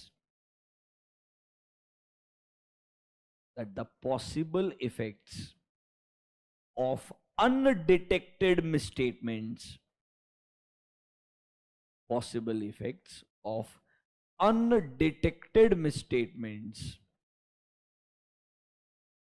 could be both material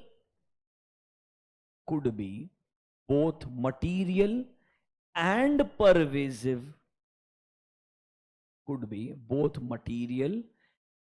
pervasive on the financial statements. ये तो हम भी लिख सकते थे sir, इसमें क्या है? इसका अगला पॉइंट इंपॉर्टेंट है।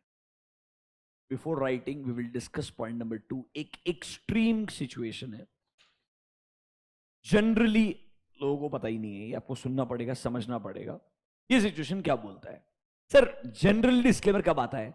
जब मुझे sufficient and appropriate audit evidence नहीं मिला है और मेरे को लगता है जो गलती है वो मटेरियल भी होगी, परवेसिव भी होगी, तो मैं बोलूंगा डिस्क्लेमर दे दो। ये तो जनरल डेफिनेशन हो गया।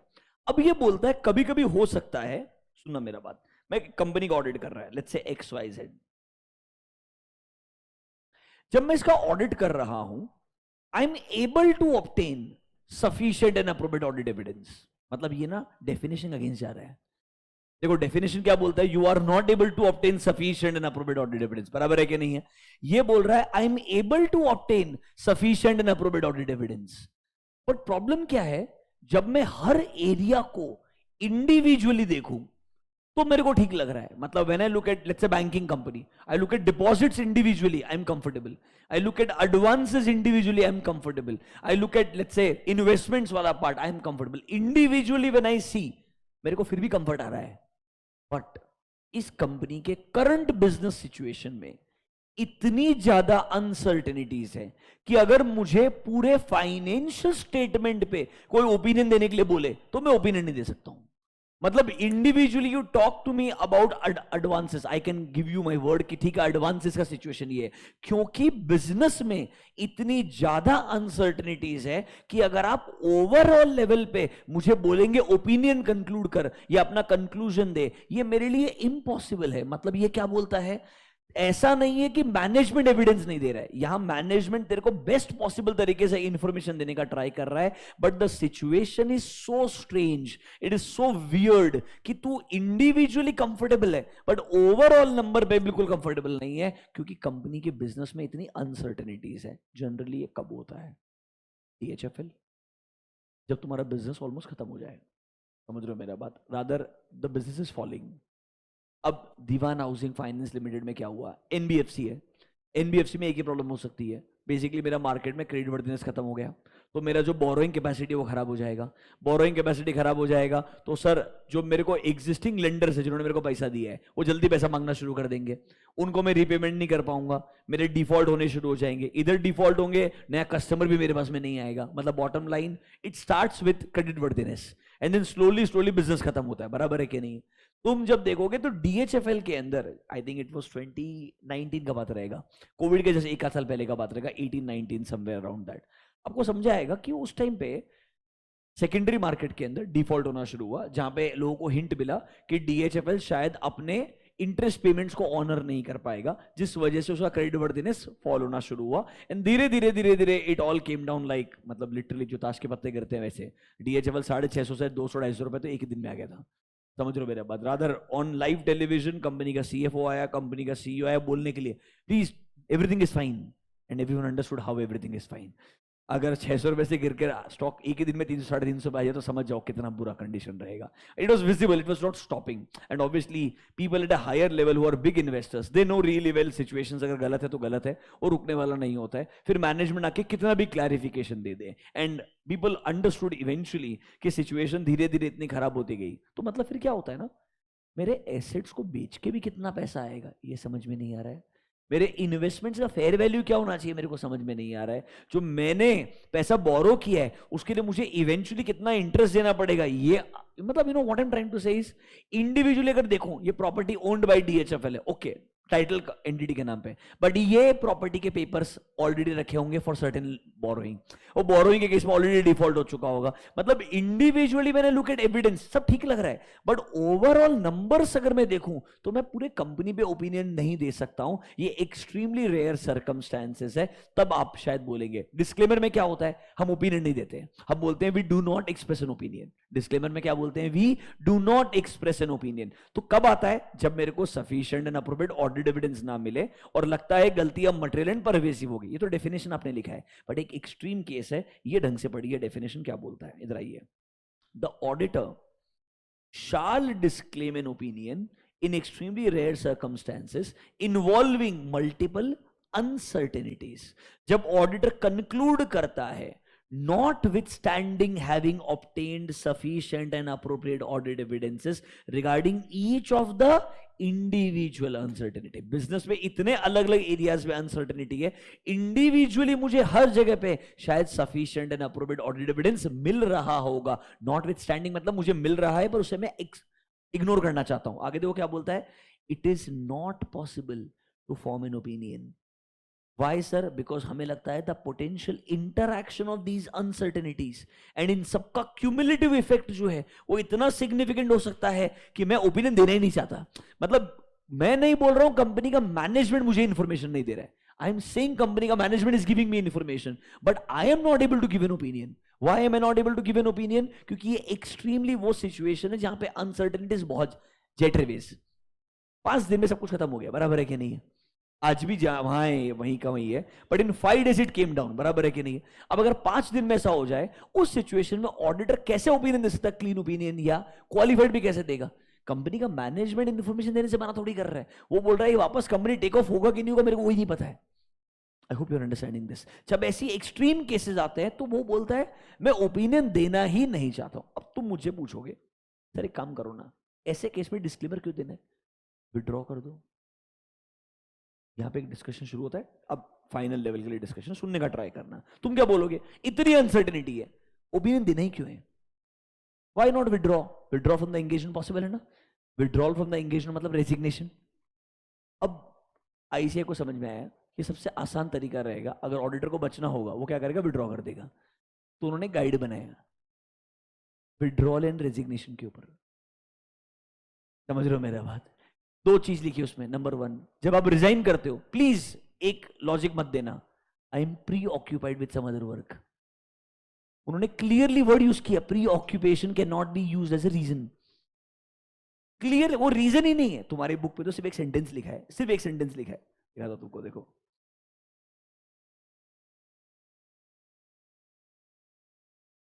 किधर था, 705 में ही है। जस्ट 1 मिनट, ये रहा। If auditor decides to withdraw, दिख रहा है क्या आइडियली? यहां पे देखना, आईसीआई ने अनाउंसमेंट दिया on resignation of auditor. Actually में पूरा डिटेल्ड गाइड है, आपको दिखा दूंगा रेफरेंस के लिए। इधर देखो क्या बोला है, ICI has made an announcement that auditor of a company shall not mention professional preoccupation as a reason for the resignation. Listed के केस में सेबी का एलओडीआर है जिसके अलग रेस्ट्रिक्शंस हैं, ये उधर और एक्सट्रीम है। I'll come there, don't worry about this। अभी के लिए प्लीज, प्री ऑक्यूपेशन जो वर्ड है मतलब I have other work, I am pre occupied, ये लॉजिकल नहीं है। ये उसने मना किया, एक्सेप्ट नहीं करेंगे। रादर उसने इंप्लीमेंटेशन गाइड जो बनाया ना, उस पूरे गाइड में क्लियरली बोला है अगर तुम्हारा ऑलमोस्ट ऑडिट खत्म हो गया है, समझ रहे हो, तो तुमने रिजाइन करना ही नहीं चाहिए। वो बोल रहे रिजाइन करना ही नहीं चाहिए, डिस्क्लेमर देके जा। मतलब गाइड खुद बोलता है कि वे डिस्क्लेमर, मतलब where you believe I am thinking of resigning, so मतलब वो एक्चुअली पता है क्या बोल रहा है, रिजाइन तब करो जब आपको ऑडिट के इनिशियल फेजेस में ही प्रॉब्लम मिले और आपको लगे ऑडिट कंटिन्यू करके फायदा ही नहीं है, तो आपने रिजाइन या विड्रॉ करना चाहिए, एंड रीजन देना चाहिए कि आप क्यों रिजाइन विड्रॉ कर रहे हो। मतलब do not leave this situation open ended, because next auditor क्या सोच के एंटर करेगा, बराबर है, वो आपसे एनओसी लेगा, एनओसी फॉर्मेलिटी के लिए हो गया, बट वो पूछे तो तूने कहीं को रिजाइन किया, बराबर है क्या नहीं है। When Deloitte resigns from Adani port, you are understanding my point, they need to give a reason, no. अब हालांकि वो बीकॉम लेवल रीजन होता है, डेलॉइट चाहता है मेरा स्कोप बड़ा होना चाहिए, अदानी बोलता है ऐसा नहीं हो सकता है, अभी अभी रिपोर्ट आया है थोड़े दिन पहले, हमें बहुत सारे, let's not get there, you are understanding, it's a circle, although people still play around, होता कुछ भी नहीं है, पर कम से कम वो ये बोलता है तुम रीजन तो लिख, ऐसा मत बोल कि मैं बिजी हूं। वो क्या बोलता है, ये पता है अनलिस्टेड के लिए क्यों लिखा है, सुनो अभी, वाई अनलिस्टेड, लिस्टेड में मैं बिजी हूं ऐसा वैसे भी बोलना अलाउड नहीं है। अरे किस, हर फर्म के पास में क्या 20 के 20 लिस्टेड एंटिटी होते हैं क्या, पार्टनर के अंदर नहीं होते, हर पार्टनर के अंदर लिस्टेड 4-5 ही होते हैं, समझ रहे हो मेरा बात, बाकी अनलिस्टेड वाले रहते हैं। तो वो अनलिस्टेड में बहुत कॉमन रीजन है, I am preoccupied with listed companies, in listed I am preoccupied बोलते ही नहीं, I am preoccupied with unlisted, बात समझ में आएगा मेरा बात, तो ये preoccupied is more logical for unlisted, are you understanding, पहली बात तो ये। लिस्टेड के केस में सेबी का एलओडीआर है जो बोलता है अगर तू रिजाइन करता है, अब there is something called as quarterly results, Q1 Q2 Q3 Q4 सुना है आपने ना, बराबर है, क्वार्टरली मतलब इसका मेरा एलआर होता है, सुना कि वर्ड एलआर, लिमिटेड रिव्यू, समझ रहे हो। अब एक क्वार्टर खत्म हुआ, quarter one is over, quarter one खत्म होने के बाद में with in 45 days I resign, SEBI का एलओडीआर क्या बोलता सुनना, तुम्हारे सिलेबस में नहीं है, सिर्फ 2 सेंटेंसेस है, रेफरेंस के लिए बोल रहा हूं, if I resign within 45 days from the end of the quarter, मतलब ये क्वार्टर वन कंप्लीट हो चुका है, अगले क्वार्टर खत्म होने से पहले बीच में रिजाइन कर दिया मैंने, the word is with in 45 days, तो ये बोलता है तू रिजाइन किया ना, अच्छा बात है, इस Q1 का रिव्यू रिपोर्ट देके जा, क्योंकि दूसरा क्वार्टर खत्म होने को आ जाएगा। अरे 90 डेज, अब मेरा ऑलमोस्ट Q1 खत्म हो चुका है, समझ रहे मेरा, उसके विद इन 45 डेज रिजाइन कर रहे हैं, तो तू रिजाइन करेगा तो नए ऑडिटर को लेके आऊंगा, वो Q1 का रिपोर्ट देने में डिले हो जाएगा ना, I don't want such a delay in case of a listed company. You have to give your LR, limited review report on Q1 and then resign. अब वो बोलता है within 45 days नहीं, after 45 days, मतलब Q1 खत्म हो गया, 45 days के बाद में 50 दिन के बाद रिजाइन किया, तो पता है क्या बोलता है, इसका तो एलआर दे ही दे, इसका भी एलआर दे के जाना पड़ेगा, क्योंकि Q2 खत्म होने को आ गया ऑलमोस्ट, समझ रहे क्या मेरा बात। अरे मतलब पहले केस में बोलते हैं विद इन 45 में Q1 का रिपोर्ट देके जा, 45 डेज के बाद में तो Q1 और Q2 दोनों का रिपोर्ट देके जाना पड़ेगा, उससे भी खतरनाक, तूने Q1 Q2 Q3 तीनों का रिपोर्ट दिया है, तू बस Q4 के टाइम पे रिजाइन करने का ट्राई कर रहे हैं, ऐसे भी बोलता है अलाउड ही नहीं है, Q4 का भी एलआर देना पड़ेगा, साथ साथ में साल का एंडिंग का रिपोर्ट भी देना पड़ेगा, ऑप्शन नहीं दे रहे पास में, उसके बाद में रिजाइन करना है कर, समझा क्या मतलब। तो रेजिग्नेशन के रिगार्डिंग भी प्रॉपर गाइड है, तो इसीलिए डिस्क्लेमर बहुत रेलेवेंट अब हो गया है, पहले डिस्क्लेमर के बारे में बात ही नहीं होता था, अब क्यों डिस्क्लेमर में बात होता है, क्योंकि गाइडलाइंस बोलती है तू रिजाइन कर ही मत, रिजाइन करने के बजाय डिस्क्लेमर दे, मतलब ये बोल देना that you don't want to give an opinion, it is as good as resignation, but at least वो लॉ में ऐसी सिचुएशन तो नहीं होगी कि रिपोर्ट ही नहीं आएगा, कम से कम मेरे यूजर्स तक ऑडिट रिपोर्ट तो आना चाहिए, वरना सबसे अनफॉर्चुनेट क्या होगा, कंपनी में डिस्क्लेमर देना है, डिस्क्लेमर नहीं देता हूं, रिजाइन कर देता हूं, इससे क्या होगा, और रीजन बोलता हूं कोई भी फालतू का reason,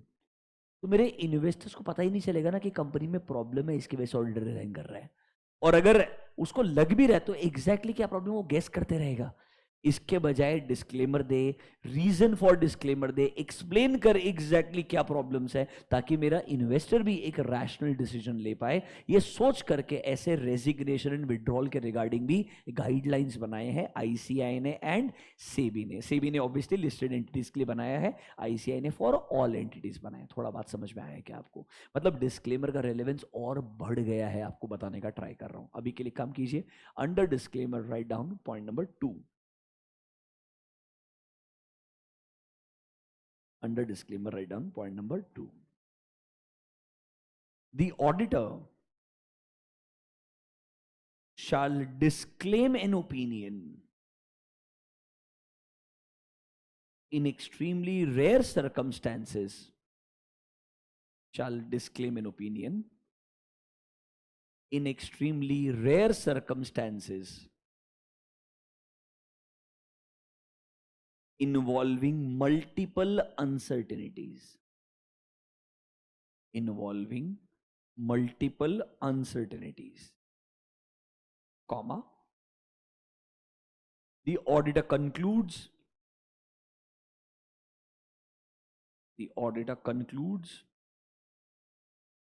that notwithstanding the auditor concludes that notwithstanding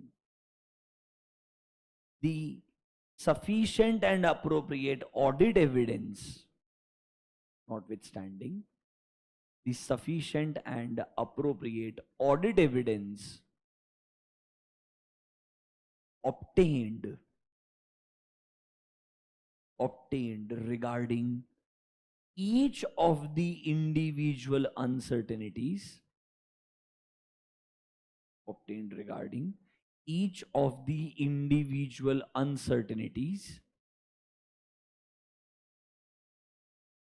it is not possible, it is not possible to form an opinion,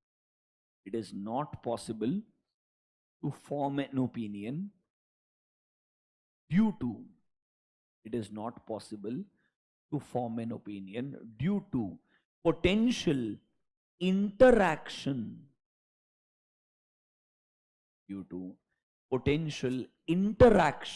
of these uncertainties, and their possible cumulative effect,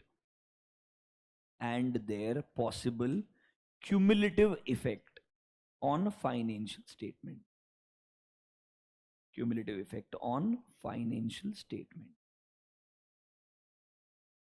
एक बार पढ़ो जरा आपने क्या लिखा है.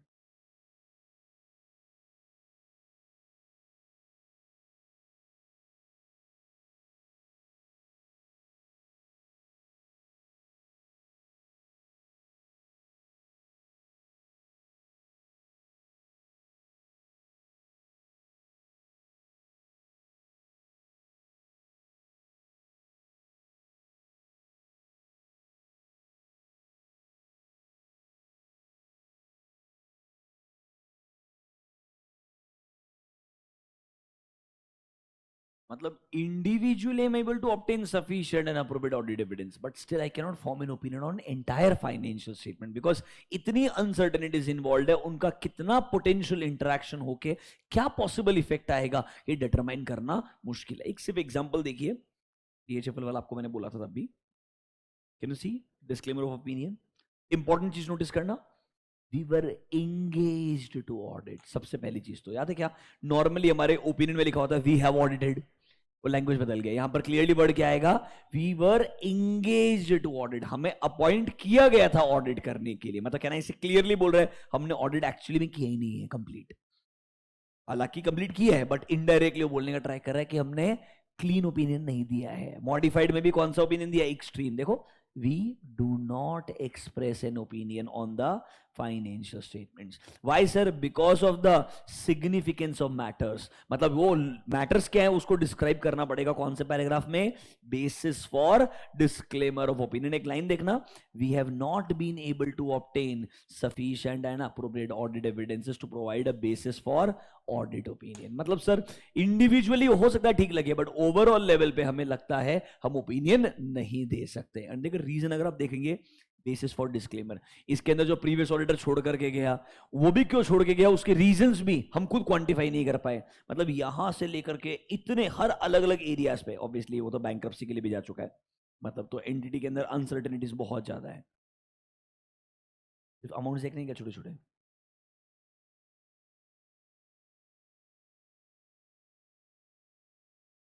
you're understanding my point. छोटे छोटे option है बस, मतलब इतने कोई बहुत बड़ी प्रॉब्लम नहीं है. मतलब मेरे हिसाब से ऑडिटर ने सिर्फ डिस्क्लेमर लिखने के लिए पैसा लिया होगा.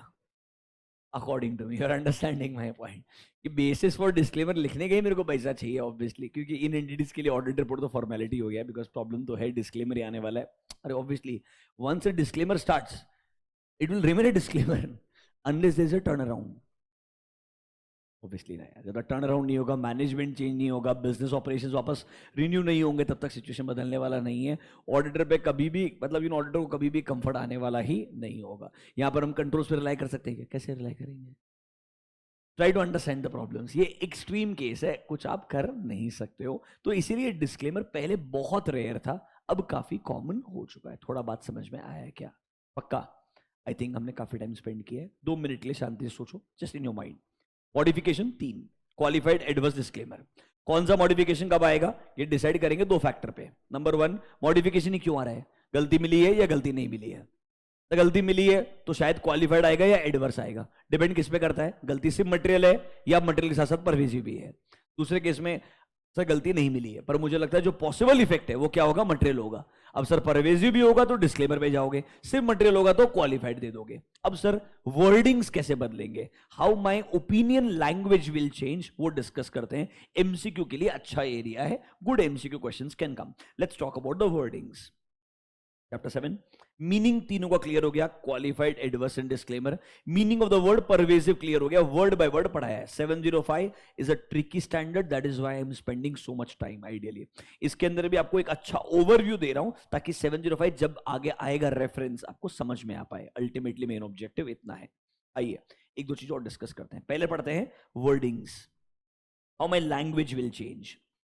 Wordings of qualified opinion. सुनना मेरा बात, अज्यूम करो हम बात करते हैं, यहाँ देखिए 2 फ्रेमवर्क है, एक है फेयर प्रेजेंटेशन फ्रेमवर्क, एक है कंप्लायंस फ्रेमवर्क। एक काम करो, नोटबुक में जाओ 2 पेज पीछे, फटाफट रिवाइज करो। Fair presentation framework and compliance framework. Fair presentation framework में हम क्या बोलते थे? Look at the language under fair presentation, point number C, देखो क्या लिखा है आपने, ऐसा लिखा होगा ना, ये auditor should use the following language, the financial statement gives a true and fair view. ऐसा लैंग्वेज आता था कि नहीं आता था? कंप्लायंस फ्रेमवर्क में क्या लैंग्वेज आता है? Financial statements are prepared. क्या लैंग्वेज आता है? Financial statements are prepared. एक है फेयर प्रेजेंटेशन, दूसरा है कंप्लायंस। लैंग्वेज याद आया? अब सोचो, सेम फ्रेमवर्क ऑब्वियसली मॉडिफिकेशन में भी आएगा। देखो ये मेरा ओपिनियन का लैंग्वेज है, अब ओपिनियन तो मेरा मॉडिफाइड भी हो सकता है, अनमॉडिफाइड भी हो सकता है। तो let's talk about fair presentation. एक एग्जांपल लेते हैं फेयर प्रेजेंटेशन का, सुनना। क्लीन ओपिनियन है, फेयर प्रेजेंटेशन है, क्या बोलूंगा? In our opinion and to the best of our information and explanation given to us. सुना ना line, the financial statement gives a true and fair view. Qualified देना होगा तो क्या बोलूंगा? except for the effects of certain matters everything is true and fair। मतलब clean में बोलते हैं ट्रू एंड फेयर, क्वालिफाइड में बोलते हैं ट्रू एंड फेयर एक्सेप्ट। एक वर्ड आता है एक्सेप्ट, देखो क्या हुआ, ऐसा लैंग्वेज आना चाहिए। Except for the effects of matters described in basis for qualified opinion section everything else should be true and fair। मतलब बाकी लैंग्वेज सेम रहेगा, सिर्फ क्या स्टेटमेंट आना चाहिए? एक्सेप्ट, कि मतलब भाई कुछ मैटर्स हैं जो हमने डिस्क्राइब किए, कहां डिस्क्राइब किए हैं? Basis for qualified opinion. Let me show you the example. देखो qualified opinion, look at the language. In our opinion and to the best of our information and explanation given to us, can you see a word? Except for the effects of matter described. Where will you describe this? Basis for qualified opinion section. Other than this, can I say financial statement gives a true and fair view? क्या आपको language समझ में आया?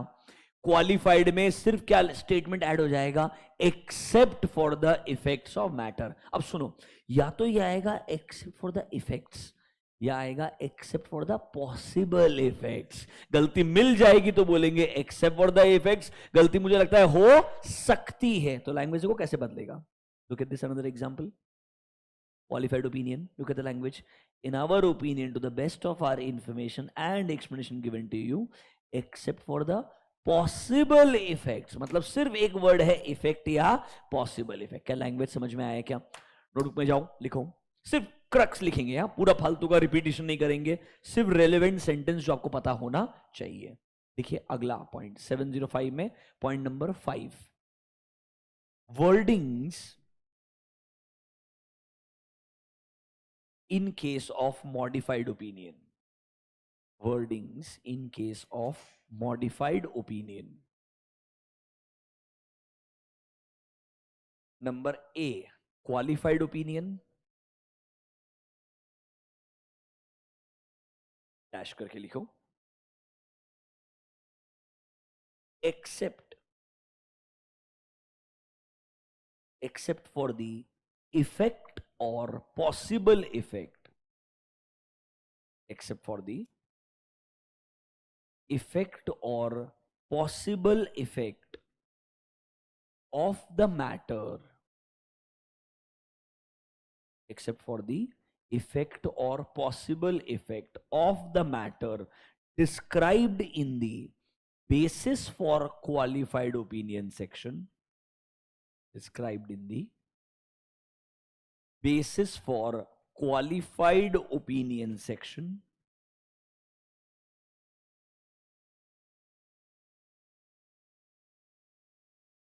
Dot dot dot. Financial statement gives a true and fair view. Dot dot dot. Financial statement gives a true and fair view. Financial statement gives a true and fair view, or financial statements are prepared, or financial statements are prepared as per applicable FRF, or financial statements are prepared as per applicable FRF. Simple है. Fair presentation होगा तो true and fair बोलोगे. उसके आगे line क्या आएगा? Accept. बस गलती मिलेगी तो इफेक्ट आएगा, गलती नहीं मिलेगी तो पॉसिबल इफेक्ट आएगा. इतना लैंग्वेज बदलना चाहिए. ऐसी चीजें एमसीक्यू के लिए बहुत इंपॉर्टेंट है. एमसीक्यू में ये सेंटेंसेस आएंगे, आपको आइडेंटिफाई करना पड़ेगा कौन सा सेंटेंस कब सही रहेगा. Is this clear to you? पक्का. एडवर्स पे जाए. अभी एडवर्स पे सीधा सीधा बात है. क्लियरली बोलेगा we do not give a true and fair view, या बोलेंगे financial statements are not prepared. वही फ्रेमवर्क है ना. Fair presentation, compliance. फेयर में बोलना है ट्रू एंड फेयर है कि नहीं, तो बोलेंगे ट्रू एंड फेयर नहीं है. और कंप्लायंस में बोलना है आर दे प्रिपेयर्ड, तुम बोल रहे they are not prepared as per applicable. ऐसा नहीं फाइनेंशियल स्टेटमेंट नहीं बनाया, फाइनेंशियल स्टेटमेंट बनाया है, but they are not prepared as per applicable. समझा ना? ऐसा गलती नहीं करने का. ऐसे ऐसा यूजलेस क्वेश्चन पूछ लेगा पक्का एमसीक्यू में. तो आप आर प्रिपेयर्ड याद करके गया, पता चला गलती हो गया. They are not prepared as per applicable FRF. Let's look at the wordings. Check करते हैं. आ जाओ एडवर्स के अंदर. वर्डिंग्स ऑफ एडवर्स देखो. when the auditor expresses an adverse opinion, he shall state in his audit report कि भाई कुछ सिग्निफिकेंट मैटर्स की वजह से जो कहां पर रहेंगे? Basis for adverse opinion. हम क्या बोलेंगे? Financial statements do not present fairly, या बोलेंगे financial statements do not give a true and fair view. या सर अगर कंप्लायंस फ्रेमवर्क होगा तो बोलेंगे financial statements have not been prepared as per applicable FRF. मतलब बॉटम लाइन क्लियरली बोलेंगे there is no true and fair view and they are not prepared. मतलब इसमें except for one और to matter वाला concept नहीं है. पूरा financial statement ही मैं बोलता हूं ट्रू एंड फेयर नहीं है, एंड पूरा फाइनेंशियल स्टेटमेंट ही मेरे हिसाब से एज पर एप्लीकेबल एफआरएफ नहीं है. Write down point number B, adverse opinion. Dash करके लिखो. The financial statements do not give a true and fair view. The financial statements do not give a true and fair view, or they have not been prepared. They have not been prepared in accordance with applicable FRF. They have not been prepared in accordance with applicable FRF. Language पे confidence आ रहा है? कैसा भी question पूछे, एक बार अगर तुमने ढंग से समझ लिया, जितना रिक्वायर्ड है लिख लिया, अगली बार सिर्फ मस्त रीड करने का. आई am sure you can not go wrong. Don't worry. देखो फाइनल में तो डर है ही नहीं कि 705 पे 20 मार्क के क्वेश्चन आ जाएंगे. इम्पॉसिबल है. मतलब मेरे पास सारे स्टैंडर्ड्स मिला के, ऐसे नहीं, सारे स्टैंडर्ड्स मिला के 50 मार्क का वेटेज है. मतलब मेरे को हर स्टैंडर्ड से क्वेश्चन आएगा, ये गारंटी नहीं है। अगर आ भी गया तो it's going to be one question, और वो जानबूझ के बेसिक लेवल का क्वेश्चन नहीं पूछेगा, सोच समझ के क्वेश्चन पूछेगा। तो अगर मेरा अंडरस्टैंडिंग रहा, it's going to be more than sufficient, don't worry about it. इधर पूरा स्टैंडर्ड याद करके जाने की तो बिल्कुल जरूरत ही नहीं है, पूरा स्टैंडर्ड समझ के जाने की बहुत जरूरत है, क्योंकि क्वेश्चन किधर से भी पिक हो सकता है। So if I know standard really well, I am will be able to write, there is no problem at all. जिधर मुझे मालूम है कि यार वो प्रॉब्लमेटिक है, जैसे कल बताया था specific evaluation by the auditor के 5 पॉइंट क्या है, वैसे क्वेश्चंस कुछ स्टैंडर्ड में रहेंगे जहां पर आपको पॉइंट याद करके जाने पड़ेंगे। वो मैं आइडेंटिफाई करके लिखवा के दे दूंगा, समझा दूंगा, एक आध बार तो आपको याद करना पड़ेगा लास्ट डे के लिए, पर ऐसे क्वेश्चन गिने चुने हैं फाइनल में, in case of standards. In other chapters there will be such questions, we will find out how to deal with that, don't worry. अभी के लिए इतना समझ में आया। अब आते हैं डिस्क्लेमर पे। अगर एक्चुअली क्वेश्चन आया तो डिस्क्लेमर पे आएगा, मैं आपको पक्का बोलता हूं। ये पीछे 2-3 कारण है। एक तो ऐसा ऑलरेडी हो चुका है, दूसरा डिस्क्लेमर के केस में लैंग्वेज बदलता है, एक्चुअली में लैंग्वेज स्ट्रेट फॉरवर्ड नहीं होता है। पहली चीज तो याद है क्या, वी हैव ऑडिटेड, वैसा आता ही नहीं है, वर्ड आएगा we were engaged to audit. मतलब इसमें ओपिनियन हेडिंग में दोनों पैराग्राफ बदल जाते हैं। देखो अभी क्या हो रहा था, ओपिनियन हेडिंग में चेंज किधर आ रहा था, ढंग से देखना, ऑब्जर्व करना, क्वालिफाइड में ओपिनियन हेडिंग में चेंज आ रहा था only in second paragraph, here ऊपर वाला था एज इट इज था ना। एडवर्स के अंदर भी क्या था, this paragraph was as it is, there was change only here, बराबर है। डिस्क्लेमर में इधर भी चेंज आएगा, इधर भी चेंज आएगा, एंड ऑडिटर्स रिस्पॉन्सिबिलिटी में भी चेंज आएगा, हर जगह पे चेंज आएगा। इसलिए डिस्क्लेमर इज वन एरिया जहां पे there are significant changes in the standard format, that is why a good 4 mark question can actually be made. इसीलिए उन्होंने अच्छा क्वेश्चन एक बार इंटर में भी पूछा है, फाइनल में 2-3 बार ऑलरेडी पूछा गया है, ये अच्छा क्वेश्चन बन सकता है। तो डिस्क्लेमर में कैसे ऑब्जर्व करना है, 2 मिनट डिस्क्लेमर निकालते हैं, एक बार रिपोर्ट को ऑब्जर्व करते हैं, फिर स्टैंडर्ड क्या बोलता है पढ़ लेंगे, don't worry. Look at disclaimer. सबसे पहला चीज डिस्क्लेमर, फर्स्ट लाइन देखो क्या बोलता है, वी वर एंगेज टू, कहना ये लाइन बदल गया सीधा सीधा, पहली चीज तो है। मतलब यहां पे वी हैव ऑडिटेड के जगह क्या आएगा, we were engaged to audit, number 1।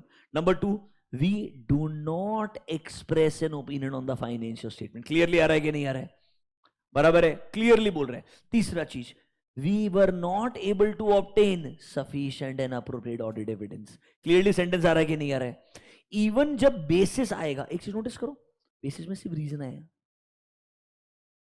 याद है क्या, बेसिस में नीचे रीजन के नीचे जो डिटेल में कंटेंट आता था, we have done the audit as per SAs, majority part उड़ जाता है, समझ लो। इसमें पूरा का पूरा सिर्फ रीजन ही आएगा, क्योंकि यहां पर सिर्फ मैं बोलूंगा मैं इंडिपेंडेंट एथिकल होना चाहिए, वो एक सेंटेंस आता है, बट ये बार बार नहीं बोलूंगा we have conducted audit as, अरे हमने बोला ना वी वर एंगेज्ड, ऑडिट हुआ ही किधर है, मेरी रेस्पॉन्सिबिलिटीज में डिटेल पढ़ने के लिए जाने की जरूरत ही क्यों है, आपको समझ में आएगा मेरा बात। इधर सिग्निफिकेंट चेंज है, यहां पर ओपिनियन हेडिंग में पहले तो बोलेंगे we were engage to audit, फिर बोलेंगे we do not express an opinion, फिर क्लियरली बोलेंगे we were not able to obtain sufficient and appropriate. ये 3 चीज समझ में आया क्या, ये क्लियरली स्टैंड आउट करता है डिस्क्लेमर ऑफ ओपिनियन के अंदर। आइए जरा अब आपका स्टैंडर्ड्स क्या बोलता है उसके पॉइंट्स आपको दिखाता हूं, आइए। वर्डिंग्स ऑफ डिस्क्लेमर देखो, when auditor disclaims an opinion due to inability to obtain sufficient and appropriate audit evidences, उसने क्या करना चाहिए, देखो नंबर 1 क्या बोलता है, उसने स्टेट करना चाहिए दैट ऑडिटर क्या करता है, ओपिनियन एक्सप्रेस नहीं कर रहा है, मतलब he do not express an opinion. Logical है पॉइंट नंबर ए।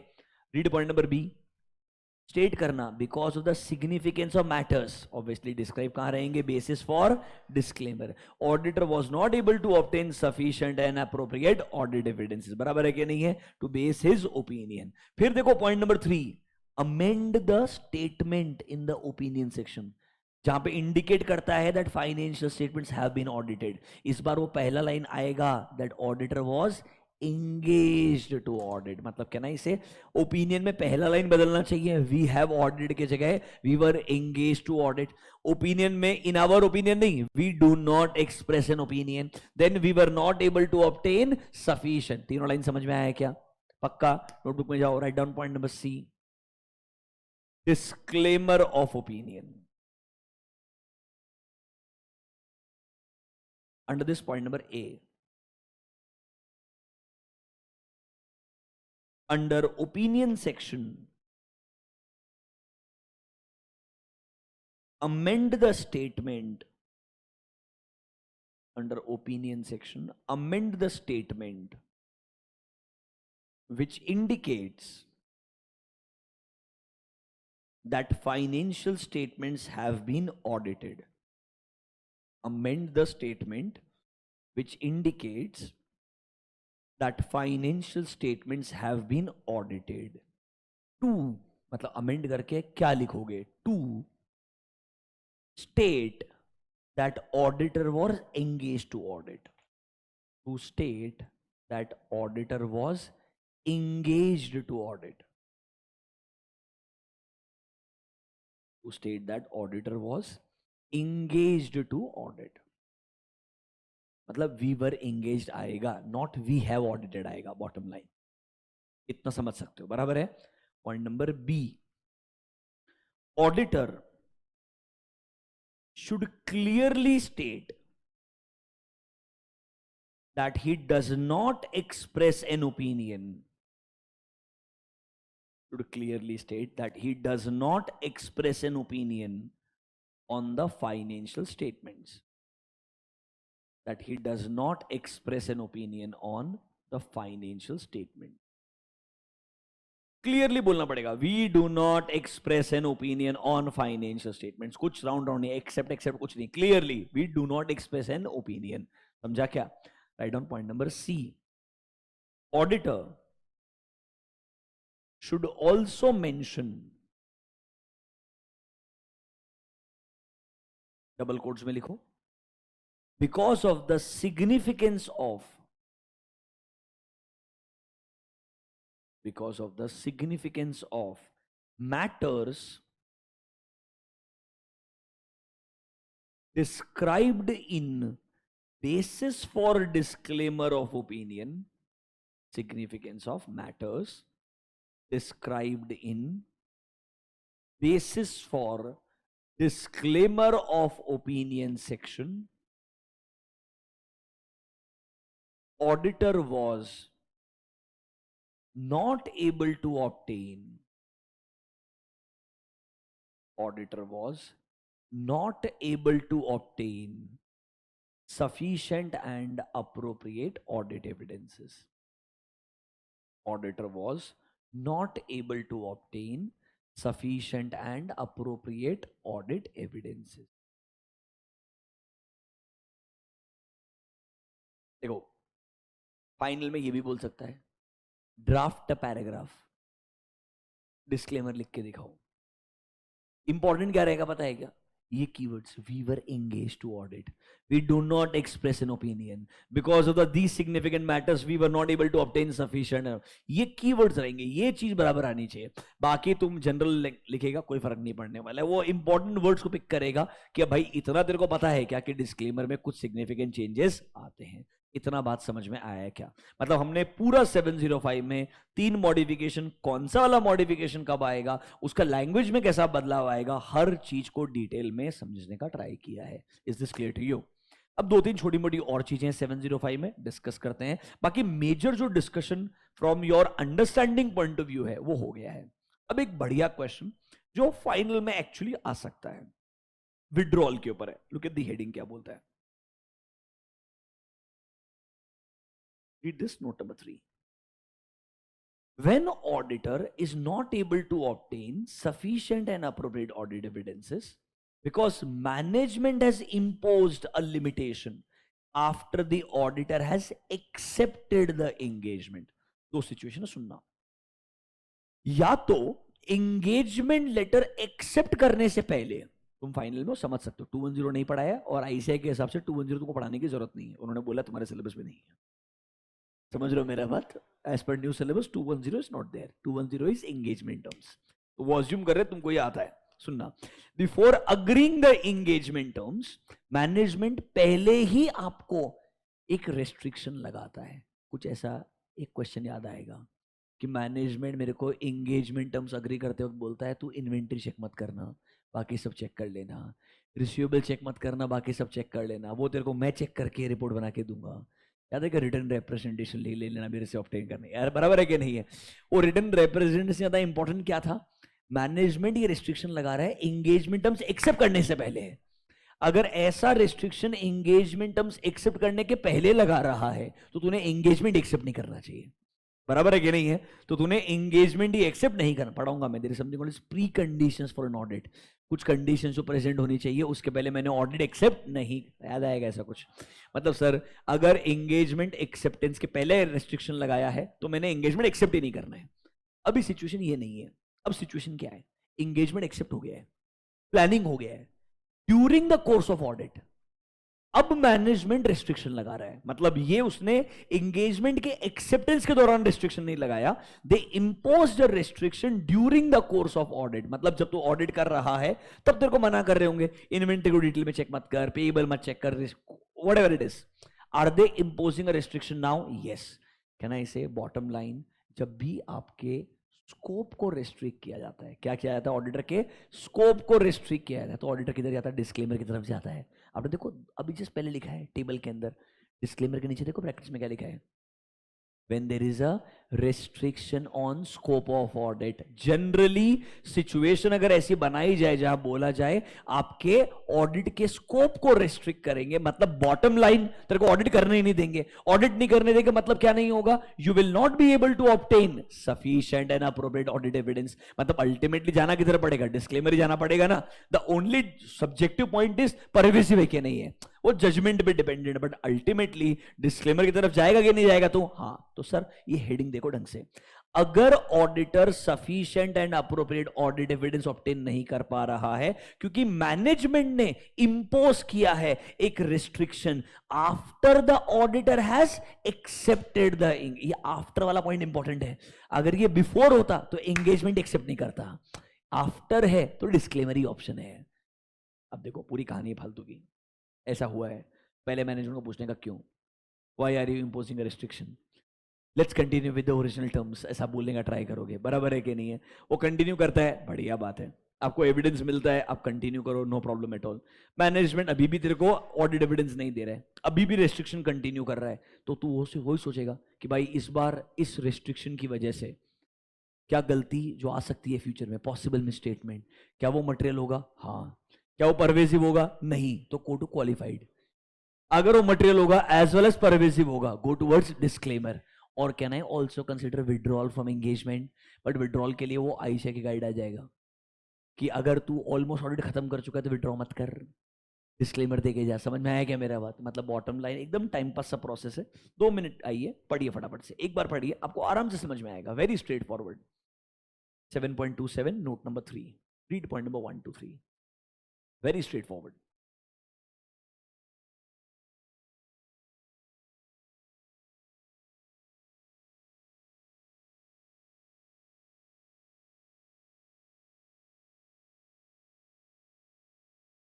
इसकी वजह से या तो क्वालिफाइड आएगा या डिस्क्लेमर आएगा।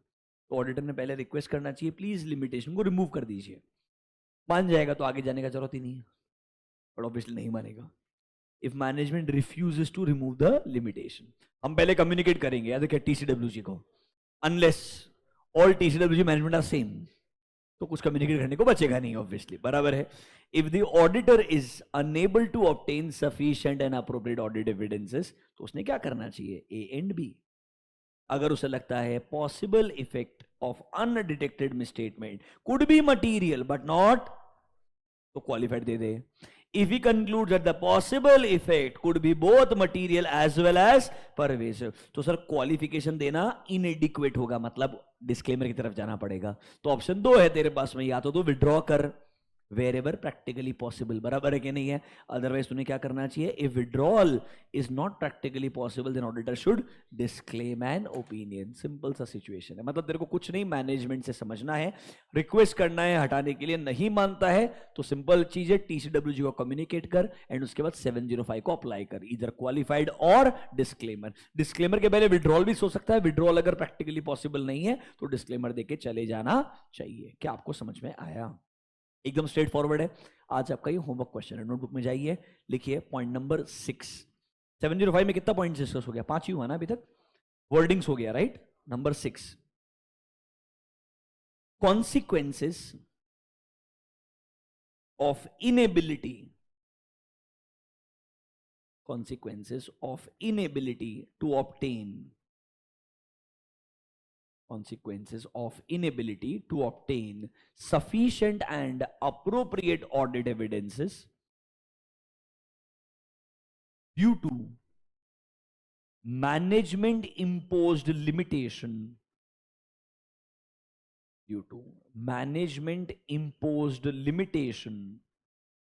after acceptance of engagement. Due to management imposed limitation after acceptance of engagement.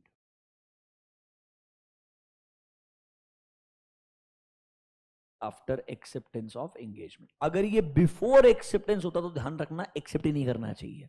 बस वही एक ट्रिक है. आफ्टर या बिफोर वो जो क्वेश्चन आएगा एमसीक्यू में अगर आएगा तो 100% बिफोर आएगा, पक्का बोलता हूं. 4 मार्क का क्वेश्चन आएगा तो पक्का आफ्टर आएगा, क्योंकि एमसीक्यू में लिखने के लिए कुछ रहेगा ही नहीं, इसीलिए वो 1 मार्क के लिए पूछेगा उस सिचुएशन को.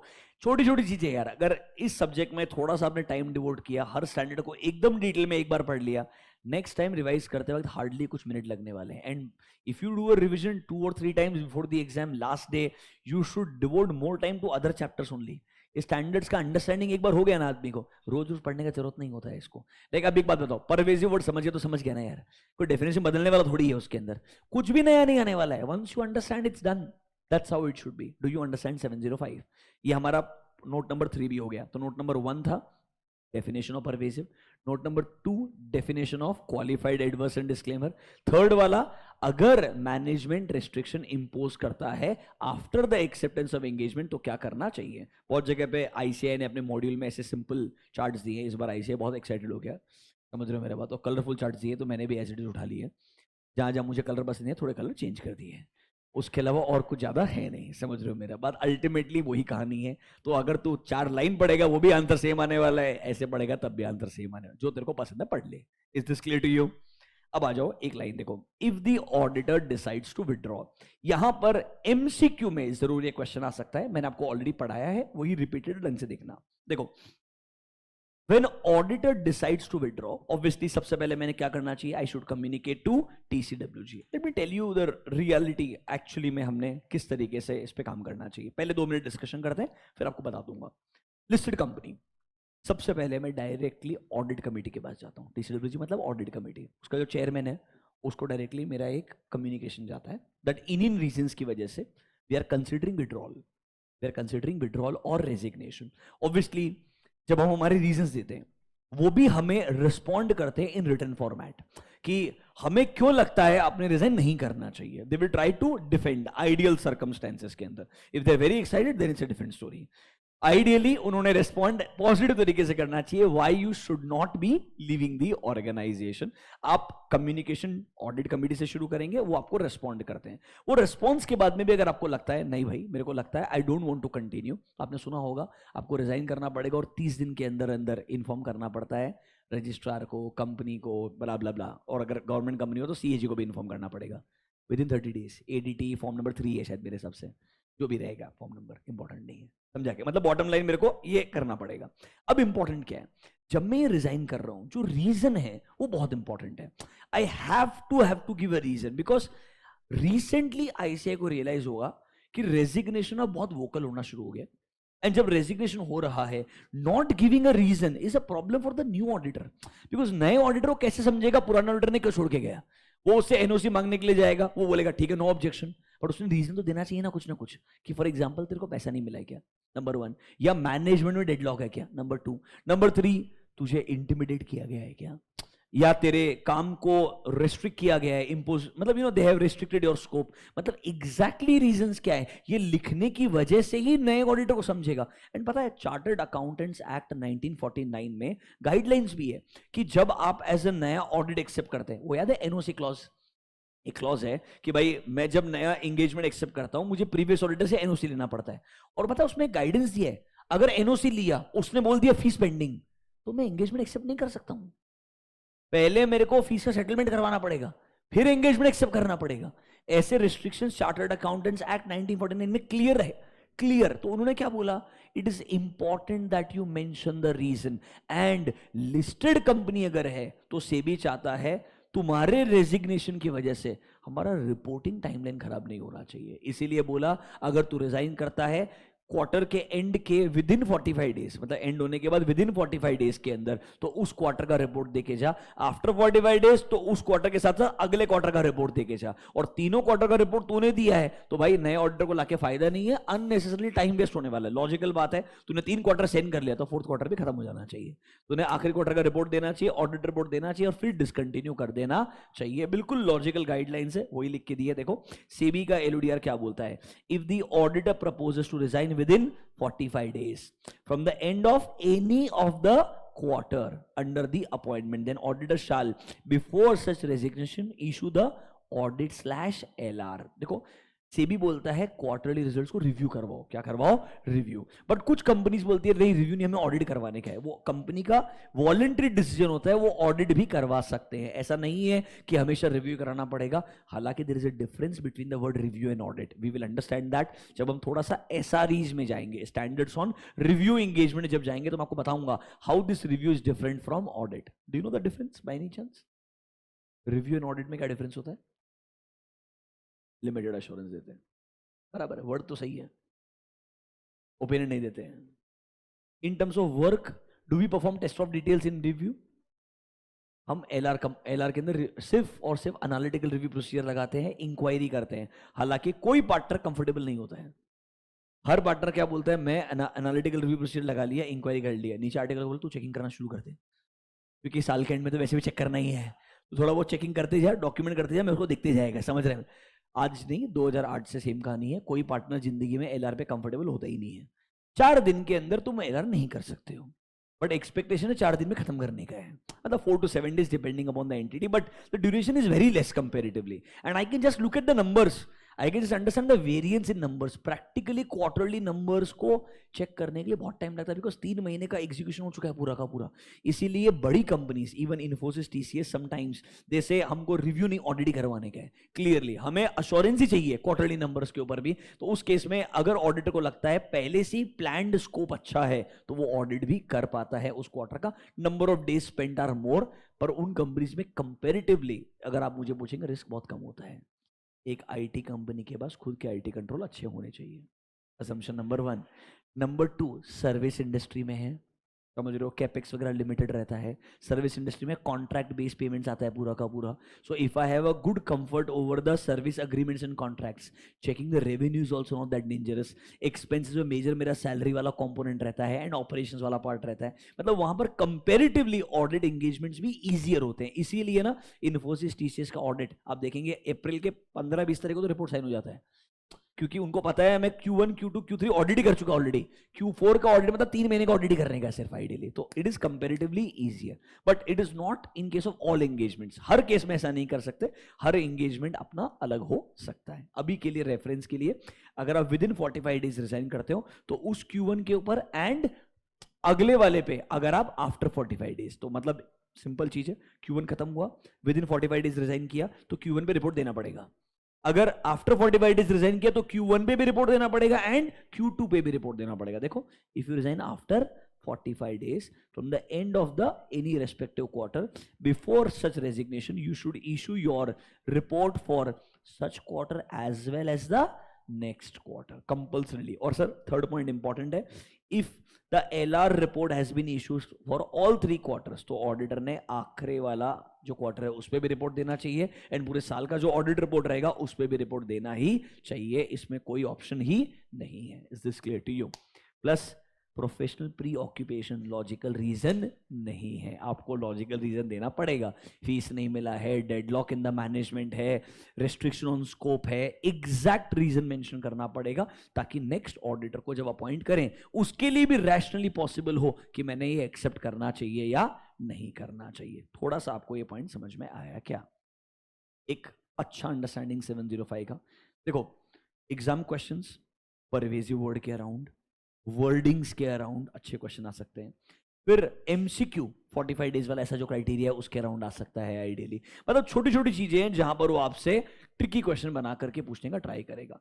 स्ट्रेट फॉरवर्ड क्वेश्चन क्या आएगा, सर आप sufficient and appropriate audit evidence obtain नहीं कर पाए क्योंकि उन्होंने रेस्ट्रिक्शन लगा दिया, तो आपने क्या करना चाहिए, एंगेजमेंट एक्सेप्ट करने के बाद में पूरा आपको स्टैंडर्ड प्रोसीजर लिखना पड़ेगा, बताना पड़ेगा आई कैन कंसिडर विड्रॉल और डिस्क्लेमर इन दी एंड। इस तरीके का क्वेश्चंस का प्रिपरेशन आपको होना चाहिए। मैंने लास्ट में ना एक टेबल भी बना के दी है, एक समरी, मॉडिफाइड ओपिनियन, मतलब क्योंकि अभी क्वालिफाइड, एडवर्स, डिस्क्लेमर, तीन तीन चीज है। सिर्फ 1 मिनट के लिए देख लिए, समझ में आ जाएगा। It's a very simple summary, you will understand. Sir देखो, क्वालिफाइड ओपिनियन में मेरा लैंग्वेज क्या आता है? एक्सेप्ट और द इफेक्ट और पॉसिबल इफेक्ट, बराबर है। मतलब ये बोल रहा है क्वालिफाइड ओपिनियन में तेरा लैंग्वेज क्या आएगा वो बता रहा है। एडवर्स में तेरा लैंग्वेज क्या आएगा? That financial statements are not true and fair और they are not prepared, they do not give a true and fair view, they are not prepared. Language आ रहा है ना, वही बोल रहा है। डिस्क्लेमर में क्या आएगा? That auditor does not express an opinion. Can I से एग्जैक्ट लैंग्वेज पिक किया, एक्सट्रैक्ट उठा के डाल दिया कि मॉडिफाइड ओपिनियन जब आएगा किस केस में क्या लैंग्वेज आने वाला है। समझा क्या? फिर देखो, जो हमारा ओपिनियन पैराग्राफ का फर्स्ट हेडिंग होता है उसमें हम बोलेंगे वी हैव ऑडिटेड, और यहां बोलेंगे we were engage to audit. मतलब एक सिंपल समरी दिया है। जब लास्ट डे अगर आप ये भी देख ले तो आपको समझ में आ जाएगा कि रिपोर्ट के अंदर 3 सिचुएशन में मेजर चेंजेस कहां कहां पर हैं और क्या क्या चेंजेस हैं। देखो, बेसिस फॉर मॉडिफिकेशन पैराग्राफ, इधर लैंग्वेज क्या बन जाएगा? बेसिस फॉर क्वालिफाइड, इधर बन जाएगा बेसिस फॉर एडवर्स, इधर बन जाएगा बेसिस फॉर डिस्क्लेमर। जब हम बेसिस पैराग्राफ लिखेंगे तो याद है कि हम बोलते हैं वी हैव ऑब्टेन्ड। एक चीज नोटिस करो, नोटबुक में जाओ, go to basis for opinion heading, go to basis for opinion heading, उसमें पॉइंट नंबर 1 पढ़ो। चाहे क्वालिफाइड दिया है, क्लीन दिया है, फॉलोइंग चीजें आनी चाहिए। उसमें लास्ट पॉइंट पढ़ो, basis for opinion, point number 1, read the last point. We believe that we have obtained sufficient and appropriate audit evidence. बराबर है कि नहीं है? सुनना एक चीज शांति से। देखो, बेसिस फॉर क्वालिफाइड ओपिनियन है इस बार, ये स्टैंडर्ड पैराग्राफ है जो आता ही है। एक लाइन देखना यहाँ पे, हमेशा आता है ये, we believe that we have obtained sufficient and appropriate audit evidence to provide a basis for our qualified opinion। adverse होगा तो आएगा for our adverse opinion। समझा क्या मेरा बात? डिस्क्लेमर में ये सेंटेंस ही नहीं आएगा। अरे ऑब्वियसली समझा क्या मेरा बात? क्योंकि हमारा ओपिनियन ही नहीं है, समझा, और हमको sufficient and appropriate audit evidence मिला ही नहीं है। I hope you are understanding this. मतलब जो लैंग्वेज कैसे बदलता है आपको पता होना चाहिए, बस वो एक डिफरेंस है जो इन जनरल ऑब्जर्व करके आई शुड बी अवेयर। अब क्या है, ये सेंटेंस किधर आता है? बेसिस पैराग्राफ में आता है। आपसे एग्जाम में क्वेश्चन पूछेगा, सेंटेंस तो लिख देगा, तेरे को सेंटेंस स्ट्राइक भी होगा, वो प्रॉब्लम क्या पूछेगा, आएगा किधर? तो you should know that basis के अंदर 4 चीजें आती है, उसमें आखिरी सेंटेंस होता ही है अबाउट ऑडिट एविडेंस। अरे समझा क्या? थोड़ा सा आपको इस तरीके से ऑब्जर्व करना पड़ेगा। ये एमसीक्यू के लिए बोल रहा हूं, आइडियली 4 मार्क क्वेश्चन सब लिखवा दिए आपको। That is where I am not troubled at all, वहां कोई दिक्कत वाला बात नहीं है। Is this clear to you? एक मेजर डिस्कशन ऑन 705 यहां खत्म होता है अभी के लिए। कल हम 706 कंटिन्यू करेंगे।